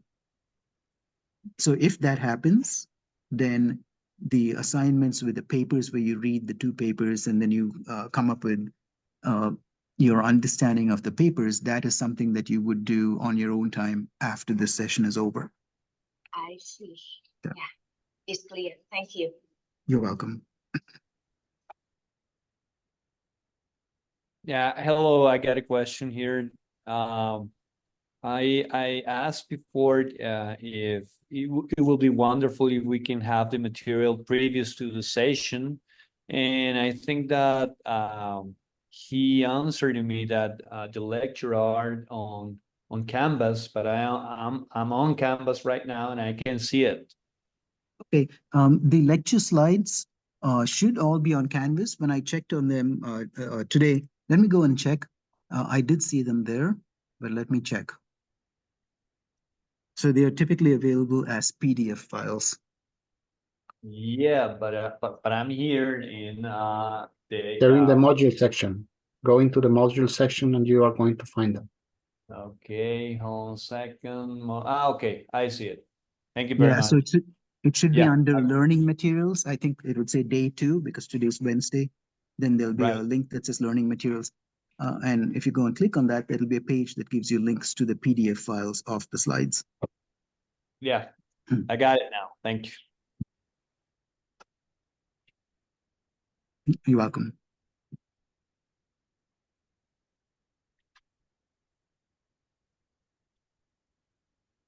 Professor Alfred? Yes, sir. There was a question from one of the students regarding the schedule for the rest of today. I said that most likely you may end up with the remaining 3 lectures, go anytime close to 9 p.m., but not any later than 9 p.m. And if so, the paper assignment will be done offline, that the students can read the papers and come up with their synopsis. However, if you have enough time before 9 p.m., then they can read the papers and provide the synopsis. Okay. Or answer the questions. Okay, I just see anatomy 2. Okay.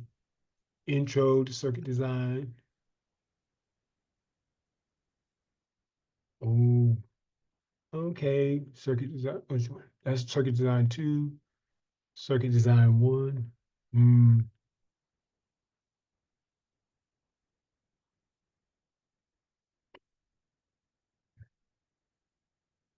Okay. Yeah.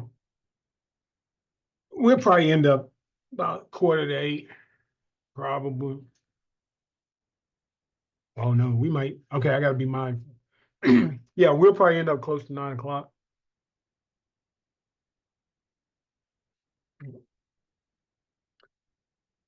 $7:48.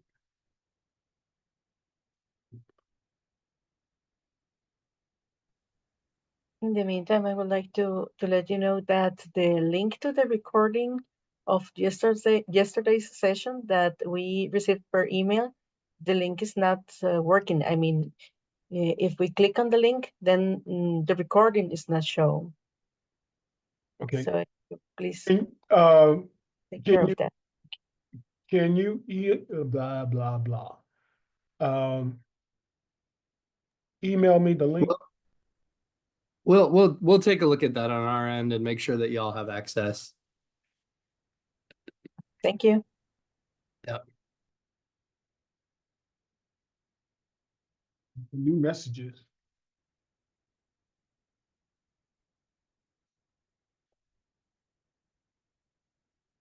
Do.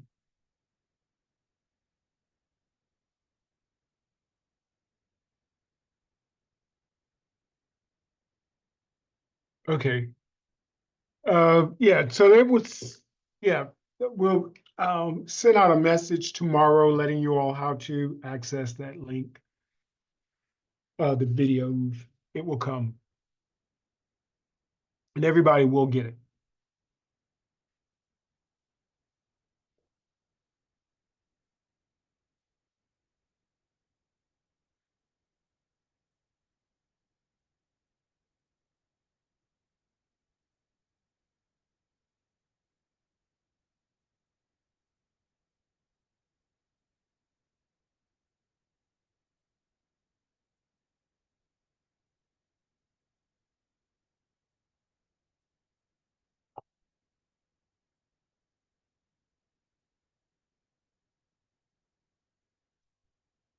man, oh man, oh man.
Okay. We are back live, and now we're on anatomy of package, function of a package 2. Okay, oops.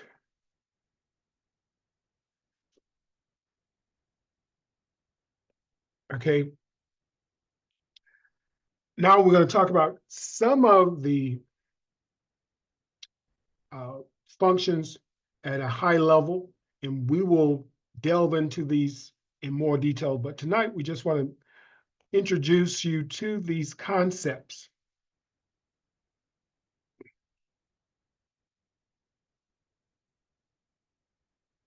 Okay, we're back at our package. We remember we talked earlier, we can do space transformation. Remember the underfill helped us with our mechanical properties. The lid helps us with environmental protection. We got the land side devices, die side devices. And some of the things we're going to look at will be this power delivery system, signal integrity, as well as heat removal. And talk about why are they important. Environmental and mechanical protection. Because, you know, when you have your cell phone, you're going to drop it sometimes. So that's why we talked about one aspect of environmental and mechanical protection. We've already said that the lid keeps moisture out. And then we talk about mechanical properties. We have this thing called coefficient of thermal expansion. Okay, that is how a material spatially responds to increase or decrease in temperature. Coefficient thermal expansion. It is a function of the material and the type of bonding in the material. Materials that have strong bonding, ionic, covalent bonding, will have small coefficient thermal expansion. Things that have very weak bonding, like polymers, large coefficient thermal expansion. So when I start looking at putting the chip on the substrate, we got a ceramic, directional covalent bonding, very small coefficient thermal expansion, and polymer, substrate, large coefficient thermal expansion. So if they are in connection with each other and we heat them up, we will generate what we call a shear stress, okay? And don't worry so much about the equation just yet, but it just says that if I have a large difference in coefficient thermal expansion,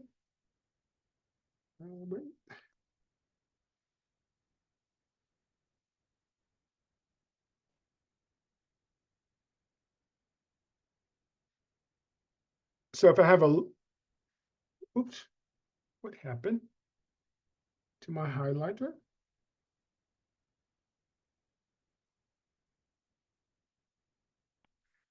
So if I have a large difference in the coefficient of thermal expansion, for a given temperature change, I can generate a large shear stress.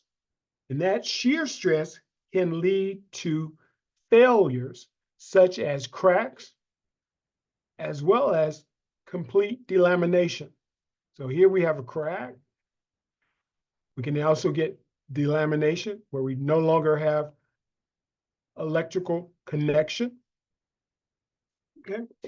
And if I look at it from an electrical standpoint, a crack is a very high resistive feature in the metal. So the resistivity goes up, the speed of my device goes down. Okay. So that's why it's important to have this heat spreader to get the heat out so that we will not have this large temperature gradient.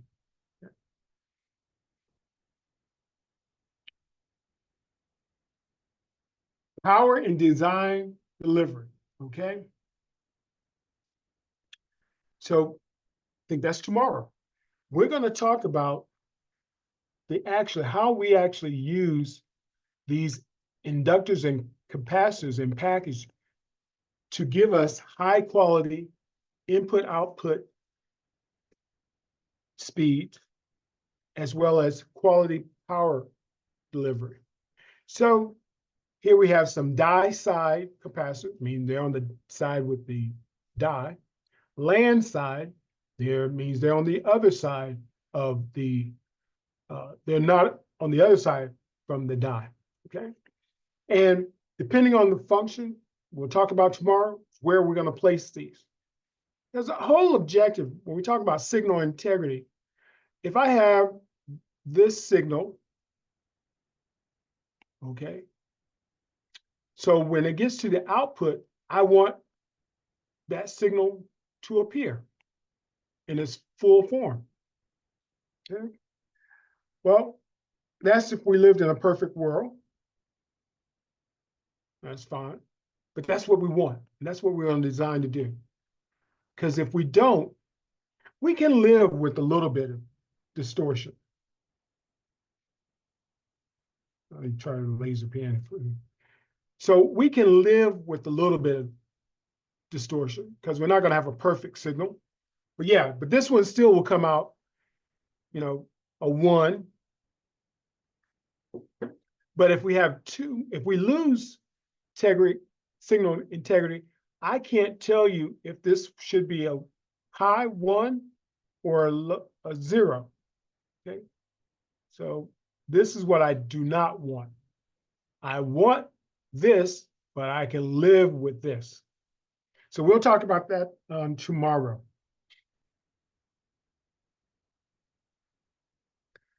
Another thing, thermal management.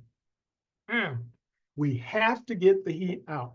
That's where the copper heat spreader, as well as the TIMs, are very critical in the design and operation of our package, because we need to have a very high efficient cooling system.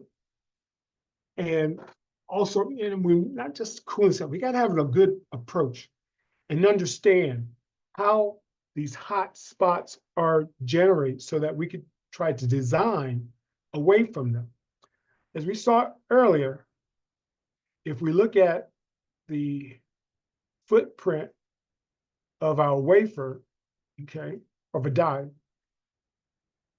and then if we look at our copper heat spreader, and we're looking on the top of the heat spreader, you can say right on the middle, right on top, where it's on top of the silicon die, it's hot. It's 88 degrees C. But that copper, is getting that heat out because over here it's at 64 degrees.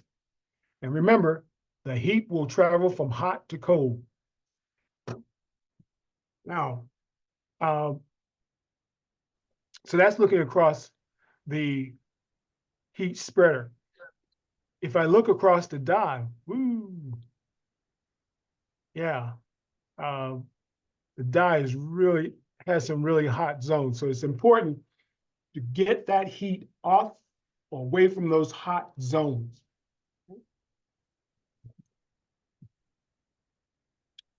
All right. Okay. So one of the things that we have to remember, we know the package will do space transformation. It gives us the mechanical integrity. It's going to help us in terms of heat removal, okay, power delivery, and that signal integrity. Power delivery networks and signal integrity are important aspects of our package. When we get to mechanical and thermal properties, we will delve more into the coefficient of thermal expansion and how that we have to monitor this, not just during operations, like when you're handling things. You don't want, you put your device, you're shipping it, and it's in some environment where it can reach up to see excessive heat, 200, 300 degrees C for a long period of time. That's not good. Okay? You don't want people just dropping your device. So, we got to look at mechanical properties. And it's all, again, it's going to boil down to the types of bonding in the materials that are going to dictate the properties of the material and how we use those materials in the application of heat removal, power delivery, signal integrity. Okay. And again, as we said earlier, we're going to have a range of temperatures where the chip will run at an optimum. And so that's why thermal properties is going to be important to make sure we stay in that range. Make sure we stay in that range such that we don't get to large differences in coefficient of thermal expansion, because now we're going to have mechanical failures. As we move forward, you'll see more and more that this packaging game is completely multidisciplinary. You're going to have mechanical, electrical, manufacturing, industrial engineers, a lot of people involved in all aspects, from quality control to manufacturing to design, characterization. So it's very, very important that we know a little bit about mechanical properties, know a little bit about electrical properties, about materials, manufacturing, such that we can speak the language. Because remember, the focus is concepts and vernacular. Okay, now we are going to go to the classroom. So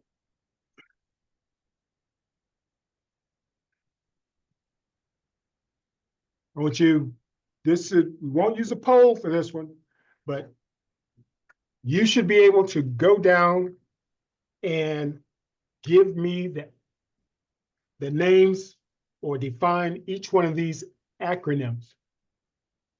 Okay, I will, give me a minute. And I will come to you after we complete the acronyms.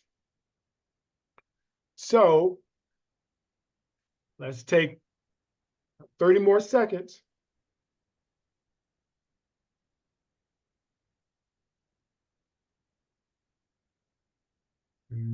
Maybe 50, that would give us 15 more seconds.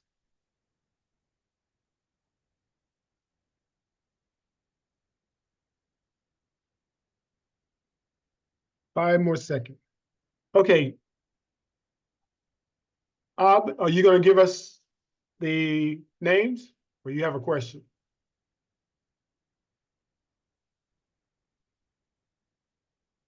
I have a question. Yes. Okay, give me the first one. Before I answer your question, you answer my question. What's Central Processing Unit. Okay. What about DIP? Dual inline package. All right. PGA. Pin gate array. LGA. Land gate array. BGA. Born gate array. Thank you. VR. Voltage regulator. Thank you. GPU or GFX. Graphics. Performance processing to generate images. Yep, a graphics card. Yeah, the graphics card or GPU. IO. Input output. Thank you. Did I get VR twice? Okay, then Okay. my favorite. Rồi, random access memory. Random memory. Perfect. Yeah. So yeah, so In array. you guys are doing it. I mean, again, like I said, the key is understand the concepts and the vernacular. So you can speak the language. Okay, what's your question? Yeah, so in terms of focusing on not getting the components to heat up so much and the need to dissipate all that heat, would package would designing also handle say if it gets too hot, will reduce the amount of processing that will allow it to do, kind of thing? Yeah, remember, I said silicon operates more efficiently at lower temperatures. You get it too hot, yeah, the efficiency goes down, right? So, you know, I heard people tell me, well, you're in Arizona, you all should have solar panels everywhere. Well, yeah, that's true, but they're not efficient. Out on Long Island in New York, those solar panels do much better because it's cooler, okay? So yeah, so that's why it's extremely important to get that heat off, as well as, you know, remember we're gonna talk more about fatigue, okay, creep. You know, and if I have this difference in coefficient of thermal expansion, every time I heat up and cool down, if they're large, I'm going to create a large shear stress, and that will introduce failures. So that's why it's so important to, you know, do the correct material selection, the correct design, so that you can account for these actual events and design such that you mitigate them, keep them in check. Any other question? Yeah, and then how does overclocking or turbo boosting tie into that? Now we will have to wait please bring that question back up to Dr. Theodore. If I think I can pontificate about what I would expect it would do, but I've never talked about, not familiar with turbocharging a circuit design. I mean, a circuit. But if I would assume if you're going to force more heat through and you run higher current, you're going to run the risk of electromigration. That is where in the metal line, you have such a large flux of these little electrons hitting the atoms, they can knock the atoms forward. You do it long enough, you create a void. Now the cross-sectional area is reduced and the resistance goes up. The IR squared heat joule heating goes up and it gets worse. So again, when you run things at in parameters for which they were not designed, you run the risk of early failures. So generally, you want to operate per specs, per design. So yeah, but we can ask Dr. Theodore that tomorrow. Super turbocharged, turbo.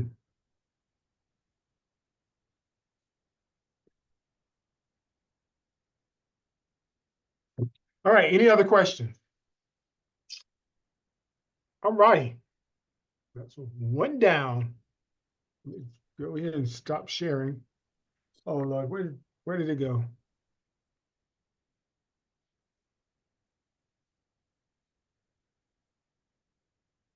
Oh, there it goes. Stop sharing.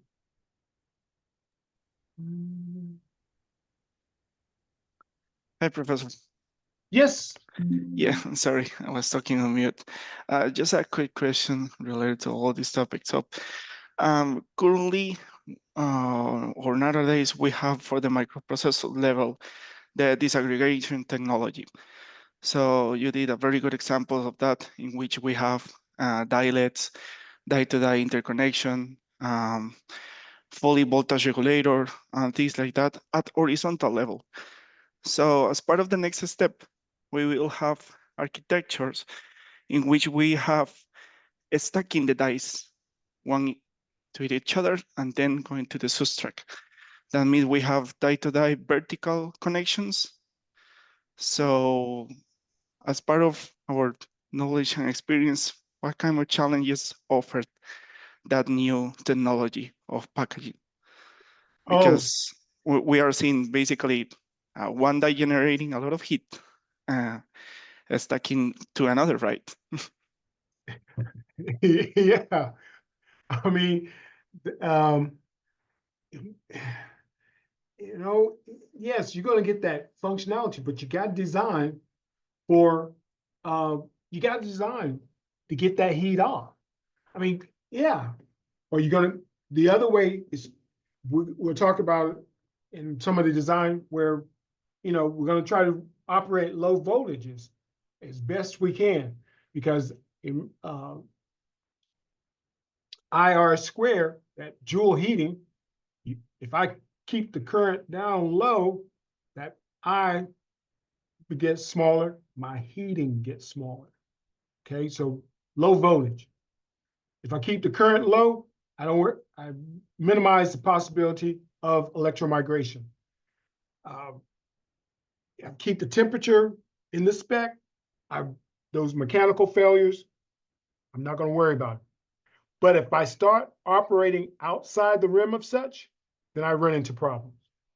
So yes, when we get to the more complicated heterogeneous packages, yes, the challenge is going to be even greater, because now you remember, now that's how we're going to get beyond Moore's law, is with this heterogeneous integration. Now I'll start packing these things on top of one another, but in doing so, that's silicon on silicon, not the best thermal conductor. So I have to be mindful how I'm gonna get that heat out. It's not so bad when we go to 2.5D, because now I got the chiplets beside each other. But when I start stacking them on top of each other, I'm going to have to definitely go to low voltages to minimize the heating. But we'll talk about that more. Now, I want you to bring up that question again later on when we get to thermal properties as well, and heterogeneous integration. Awesome. Thanks a lot. Okay, let me get my act together. Oops.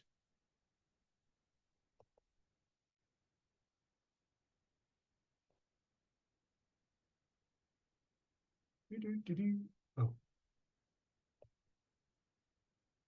Okay. Today we got, no, today is day for summer. That's right. Afternoon for, well, still morning, I guess, for some, evening for others. Okay, so we're going to talk about our intro to package design. Okay, now, some of you all may be circuit designers, maybe package designers. I'm not, okay? So, but I still want to talk the language. I still want to know the concepts.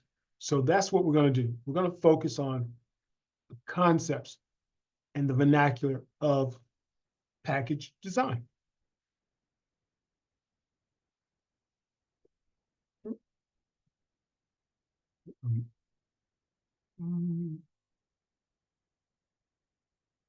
Okay, so what we're going to talk about tonight, we're going to talk about a little bit about computer systems, the electrical structure, a little bit about signal integrity, and we're going to talk about single-ended and differential signaling.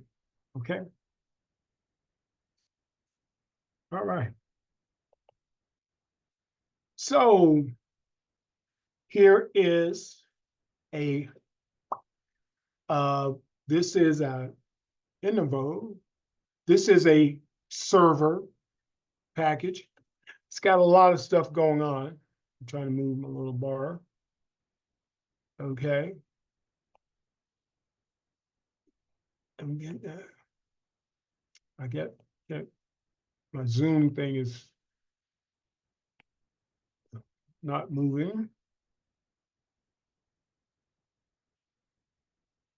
Okay, so our little computer system has a lot of stuff going on with a lot of different chips.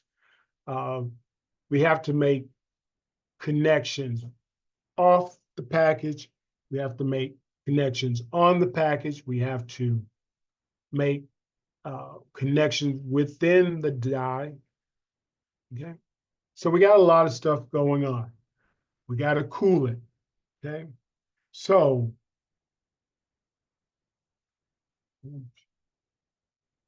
get me a marker here. Okay, so we got a lot of stuff going on. All right, so the easy ones, fans. We know what the fans are. That's not so bad. Get a little heat out. Okay. Now, we want to, okay. Now, here's some more acronyms that we have to get under our belt. Some of them not acronyms, like the fans, this for cooling, serial ports, okay, for communication. Now here's one, the PCL, we're gonna see that. Oh, let me get my highlighter going. Okay.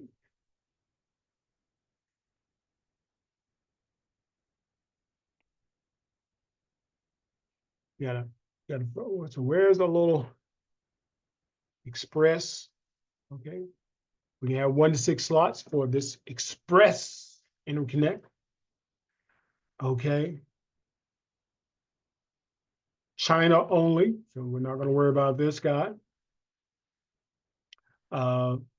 Solid state driver or communication controller. Okay, that's the slot for the solid state driver. Advanced technology attachment, optical disk drive, universal serial bus, hard disk drive, removable disk. There's our CMP again, CPU, excuse me. And DIMM, that's a dual inline memory module. Okay.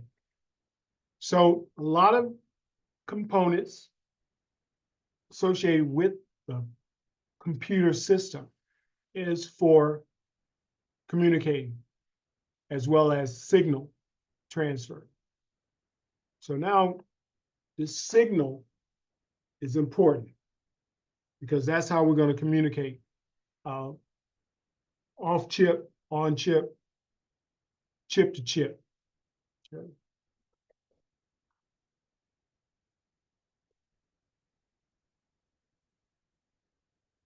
Okay. Okay. So 2 things going to be important in this lecture. And they are, oops, why did I lose my highlighter?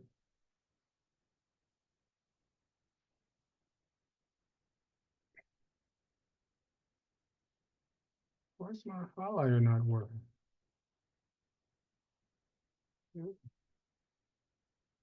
Signal integrity. We spoke about that a few minutes ago. If I got sending a signal, a high signal, I want it to be received as a high signal. If I got a low signal, I want it to be received as a low signal. Okay. We'll use this thing when we talk about the signal path. That's the path that the signal takes along the metal lines in the vias, okay? So signal integrity, okay? So we're gonna be moving either current, voltages, whatever, okay? But whatever we do, we want to minimize the distortion, okay? And then it's gonna be a challenge. When we get to high frequencies, it's gonna be a challenge. So when we talk about signal integrity, we're going to be interested, we're going to have, we're going to look at the vias. Oh, excuse me, I should say the micro vias the large vias, the traces, C4 solder balls, okay, and the connection to the chip. So these are going to be aspects of our signal integrity. We want a nice clean signal from the die through the substrate to the connection to the motherboard. Okay. Power integrity. If I say I'm trying to get power to the die, I want to get clean power. That means clean voltage, clean current, fixed. Okay, so that's going to involve this area. It starts at the die, but it's going to be interconnects, and it's going to involve things like our decoupling capacitors, our voltage controller, inductors.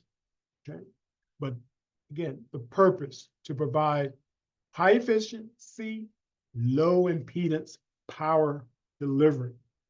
Okay, and we're going to utilize our discretes as well as embedded. Embedded is on the it's at the die level.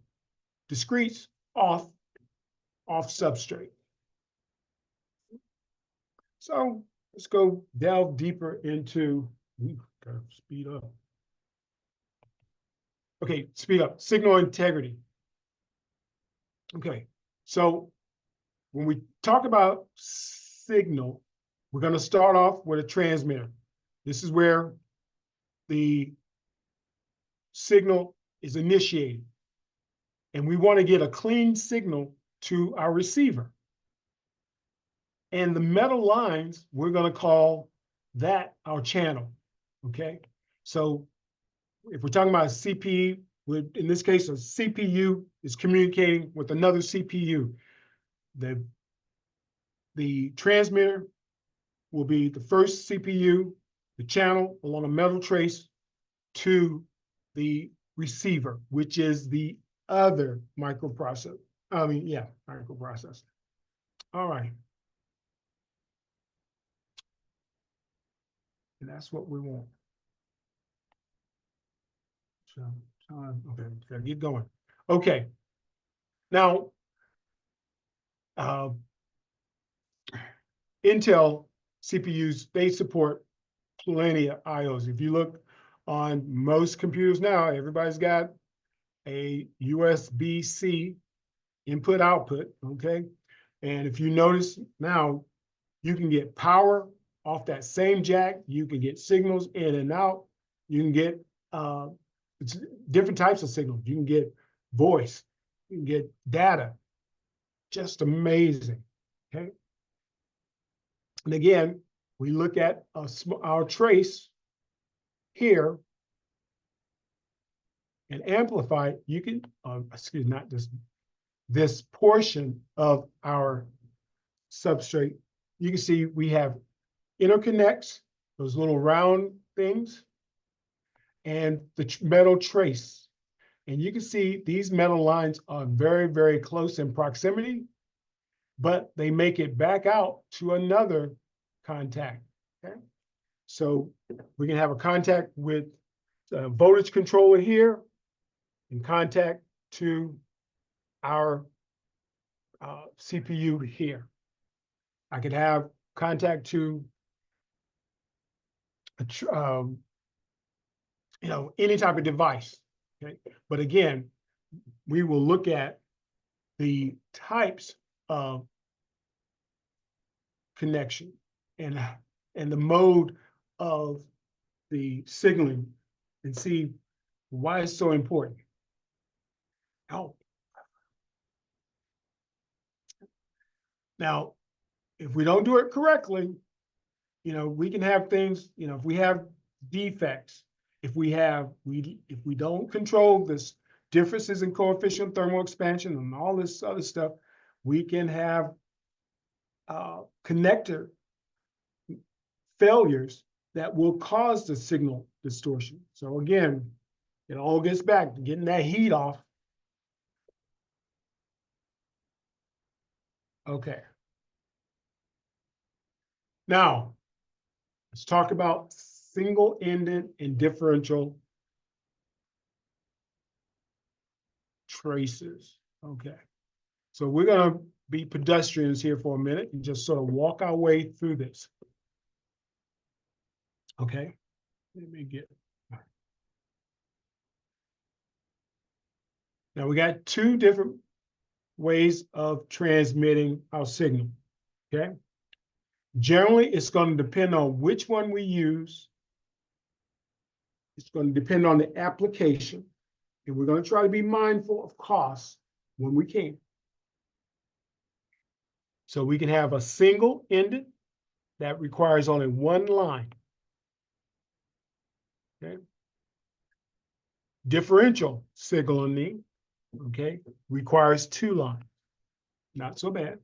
Not so bad. Okay. Now, let's look at the signal magnitude. In a single-ended, we're going to have the low and the high. Okay. With a uniform duty cycle or period, whichever one you want to call it, but it goes up. You have a duration, then down. Then that's your duty time. It stays low, goes back up, stays high. Okay. And even though this is a rectangular wave, it is symmetrical, right? So you drew a line right down the middle. Each side is a mirror image of the other. We're going low, high, low, high, low, high. Okay. We'll just jump down. The pros for using such is that you have a low number. Okay. It's great for short channels and low frequency signals. And at high frequency, it has some limitation, and you can get crosstalk. Okay. And this, and we'll come back to the rate, the speed. Okay. Let's go over to differential. We said it's two lines. And of these two lines, they're going to be symmetrical, however, and they're going to have the same period. However, they're going to be 180 degrees out of phase. So while this one is high, this line is going to be low. And then for that same duty cycle, the red line is going to go high, the blue line is going to go low. So they are symmetrical. Now, and so whatever line you call, you're going to have one, you're going to sense both. But if we look at red, this is the one that we're going to monitor the signal. So it's high, it's low, it's high, it's low, it's high, it's low. This type of signaling is it has a better resistance to crosstalk. Okay, that's the noise you get when you get wires too close together. Okay. It's great for high data rates, low voltage application. Remember earlier we said, we want to try to go to low voltage as much as possible. But, you have two lines, so that's more cost, more material. You got to put those two lines somewhere, and you're going to have, you're going to take up space. And they can be subjected to more loss. So but this is very little, so we're not going to worry about that. Input, output, double double data rates. Okay, pretty, 2.36 gigabits per second. Okay, 2 times that will give you 6.4. Good, good, good. However, if we want to go with some of the more quicker or faster IO, here we're talking about 12 to 32 gigabits per second. That's what you can get with differential. So if you're dealing with high frequency, you go with the differential. Short runs, we're going to do single. Again, you don't have to know how to design this. No, you just know there are different ways to get the signal from the transmitter to the receiver. 2 different ways. Short distances, single-ended. Long runs, we want signal integrator, we're going to go differential. There's one's going to be more susceptible to crosstalk, so might not be able to put these too close together. So it's going to dictate how close I can put these when I'm designing. And depending on what type of speed you need. High speed, you gotta go differential. If you can get away with low speed, you do it. Okay.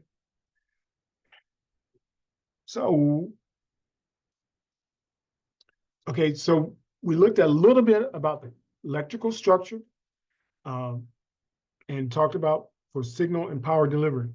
And then there's 2 ways that we can actually get the signal from the transmitter to the receiver, single-ended or differential. Okay. So just that there are ways to get the signals across, and we have to be mindful in certain cases how close we put the traces. That's going to dictate which technology we will use. Okay, any questions? Oop, gotta keep going. All righty.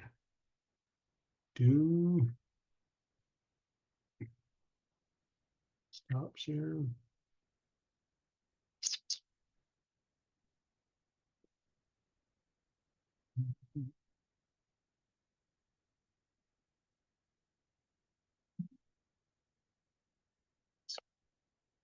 Okay.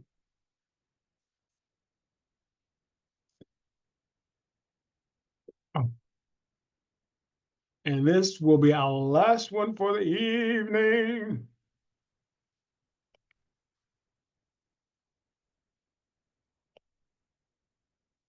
Oops.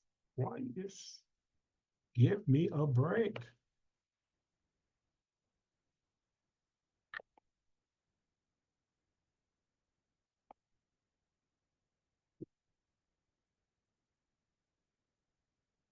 Okay, this is the second part.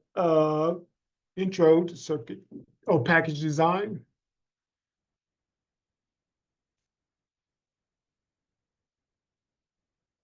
Where's my mouse?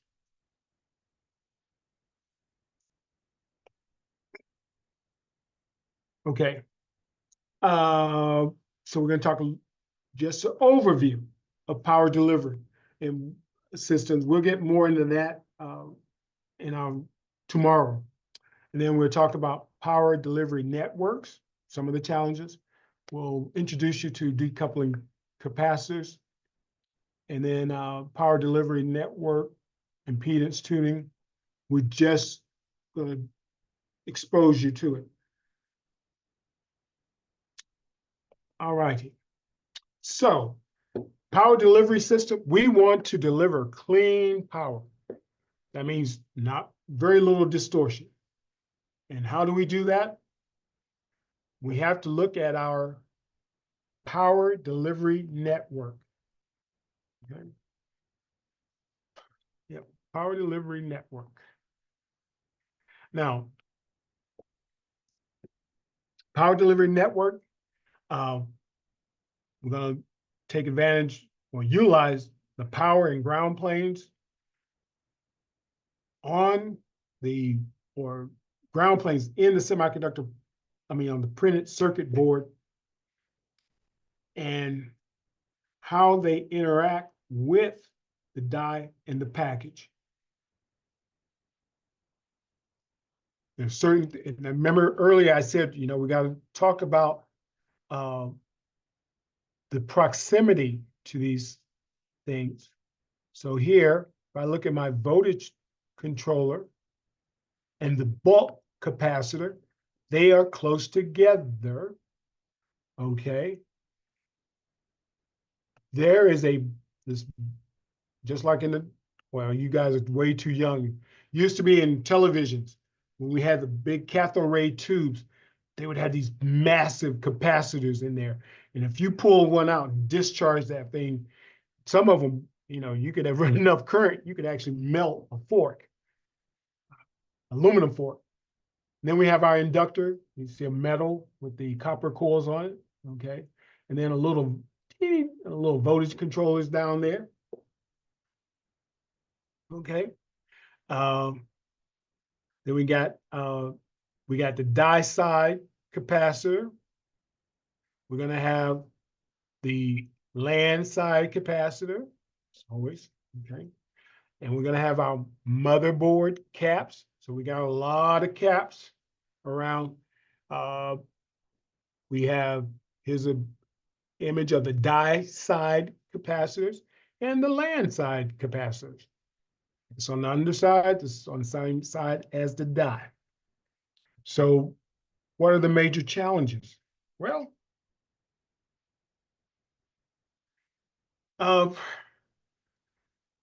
what we're going to talk about tomorrow night is this thing where we are interested in voltage stability, how to avoid the dreaded voltage droop. And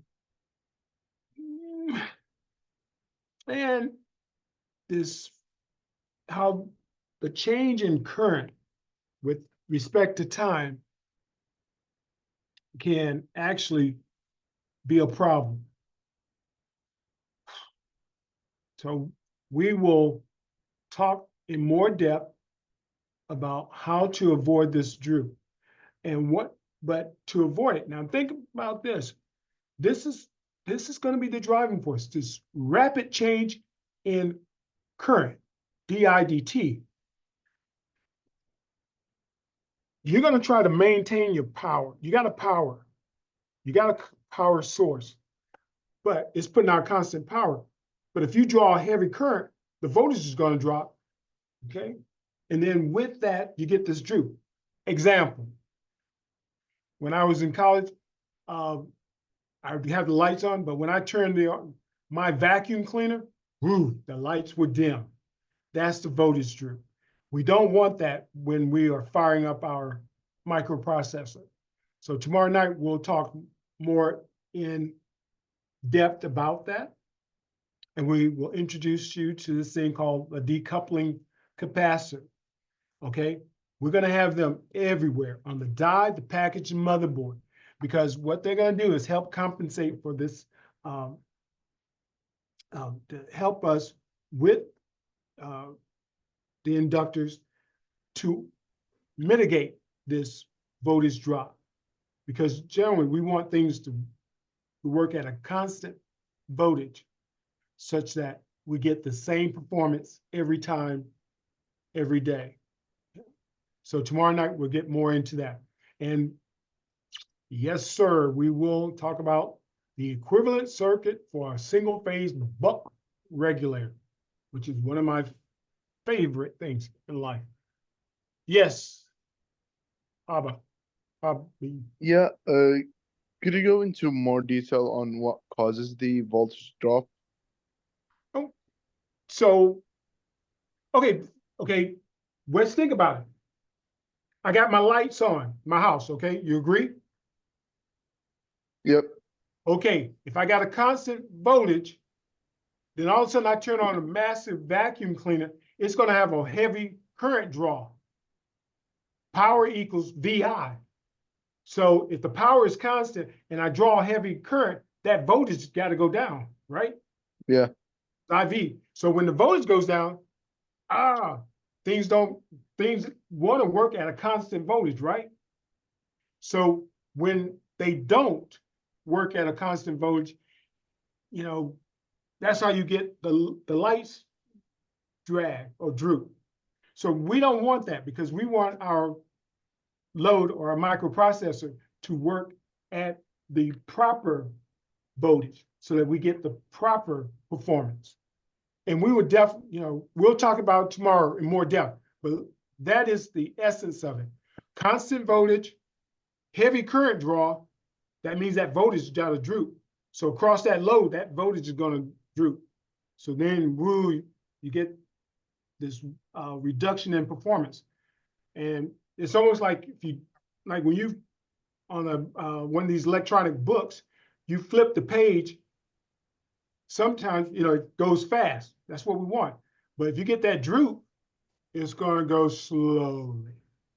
So we'll talk about how we're going to utilize capacitors and inductors such that we avoid it. Okay? So Gotcha. We'll see you tomorrow night.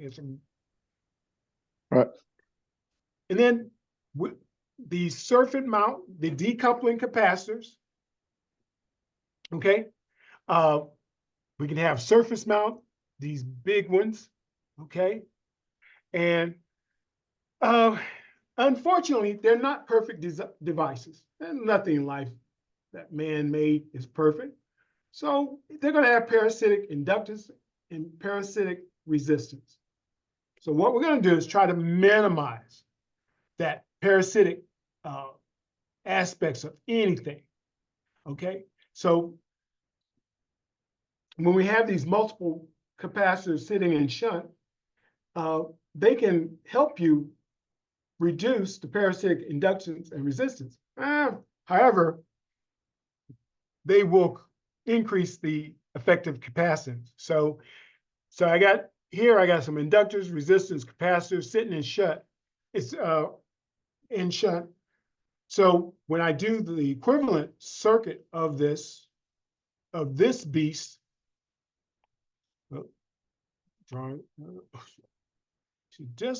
just not my night today with this mouse.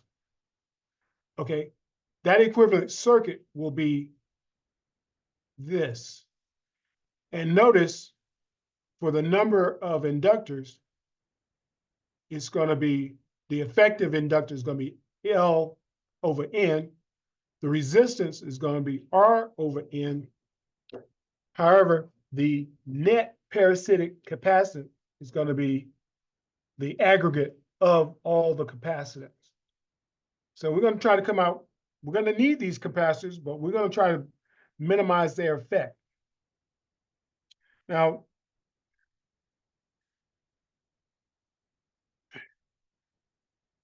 so there's this thing called impedance tuning. Don't worry about the graphs, don't worry about the math, don't worry about it. When you go to the level 2, you'll see it again, you'll be able to work through it. But right now, we just want to have an ideal to prep us for tomorrow night. Because you're going to see all this stuff in the level 2 course. That's fine.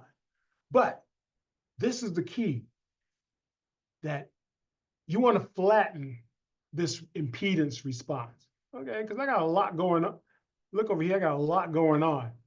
But I want to flatten it because I want the impedance to be some constant value. I want it. Do I get everything I want in life? Of course not. But we're going to come up with ways how we're going to try to flatten this thing. And that's where we're going to utilize the capacitors at different positions. The die side capacitor, it's the closest to the die. All right, smallest capacitance, and it's the fastest because it's right there near the die. Okay, then the next fastest is going to be the package capacitor. Okay, it could be, that's the one going to be on land side. Okay, it's a little bit further away. It's not as fast. but generally it's going to have a larger capacitance. And then we're going to have the motherboard capacity. Okay, that's the last one to respond. It's the slowest, but it's got the biggest bang for the buck. So that's going to be, it's going to have the largest capacity. So we will talk about tomorrow how we will basically look at these die capacitors, package capacitors, motherboard capacitors, and how we can actually utilize them to help avoid that or mitigate that droop, okay, and improve performance. And also for the last teaser, when you all take the level 2 class, you all will look at the simulation. So power network analysis. There are plenty of software simulators out there in the world for people who do this type of analysis, characterization, design. You'll talk a little bit more about it. So there's a, tomorrow night, we'll talk about just a rudimentary buck inverter and talk about some parasitic devices. And we'll get you to a point where if you want to delve into more of like the analysis, at least you have some language and you'll be able to go forward if need be and delve into the topic in more detail. But yeah, I look forward to tomorrow night. With that, again, power delivery, the goal, clean, low impedance power delivery, okay? And we'll talk about ripples, okay? That's when you get a little weak, variation in the power delivery. We don't want that. We don't want the droop, but we will talk about it and look at ways to mitigate the droop and the ripples by utilizing decoupling capacitors as well as inductors. All right. Well, we went over 10 minutes last night. We'll short 7 minutes tonight. So that'll be a good exchange. Are there any questions? Any questions tonight? Oh, someone's coming in the last 7 minutes.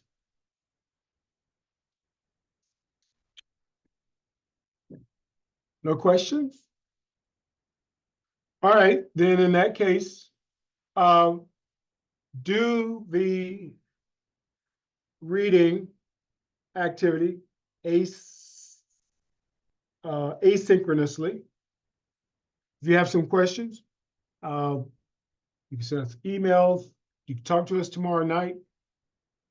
And if we don't have any questions, There is a question in the chat. How could you explain the term die side cap versus land side cap? okay.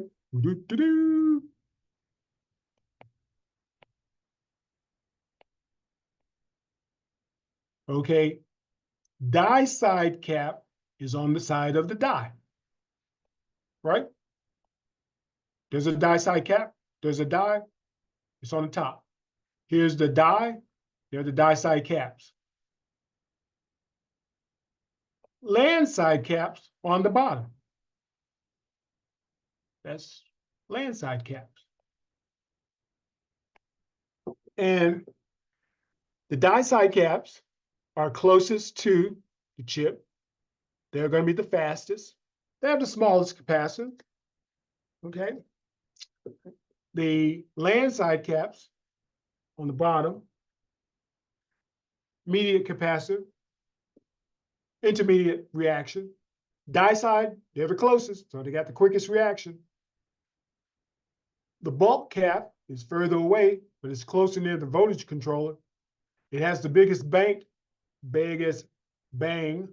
so it got, it stores the most energy. I mean, not energy, stores the most voltage. but it's right here near the voltage controller.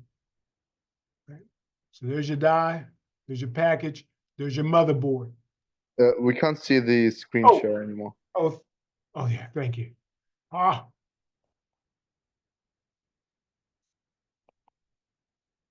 Thank you.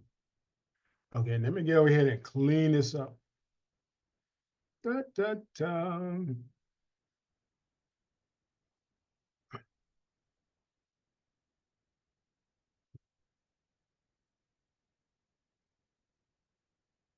Okay, so we're gonna go through this. Oops, come on. Hold on. Okay. Die side cap. It's on the same side as the die. That's the die side cap.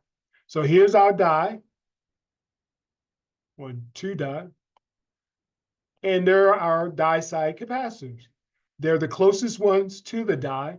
They have the smallest capacitance, but since they're so close, they're the quickest reacting capacitors. Land side cap, they're on the bottom of the substrate. There we go, land side cap. Medium capacitors, they're the second fastest, and they come in when we need them. The bulk capacitors, they sit, now remember now, die side, they're sitting on the package substrate.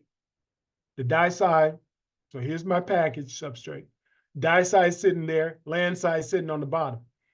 On the motherboard, we have a bulk capacitor, these big boys. They're sitting right beside the inductor and the voltage controller. They're ready, they're big and slow, but they pack a big punch. So that's why we got them sitting over here by the voltage controller and by the inductor. They're the big ones. There's your inductor. So they're the last ones that act, but they bring in the biggest punch. And oops. And if you see, it's based on the effective impedance and, no, excuse me. Yeah, the effective impedance, which is you're going to get as a function of frequency, will determine which one is going to come into play. Will it be the bulk? Could it be the die side, the package? And the bulk, would it be the big boy? So depending on the frequency, it'll dictate which one comes into play, which capacitor you're going to utilize, which inductor you're going to utilize. So we won't get into that. I think you'll get more into it. We'll go through the explanation tomorrow night, but more importantly, when you do the level 2, you'll delve into it in more detail. I hope that answers your question.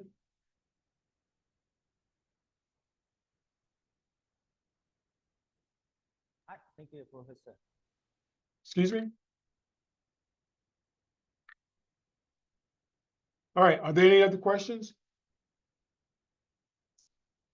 All right, if not, you all have a good evening. Thank you, Professor. Thank Have a you. good night. Thank you. You're welcome. Thank you. Thank you. Thank you. I hope you all have a wonderful day or evening. Thank you, Professor, and everyone. Goodbye. Thank you. See Thanks. you. Bye bye. Bye-bye. Bye-bye. Good night. Good night. Thank you and good night.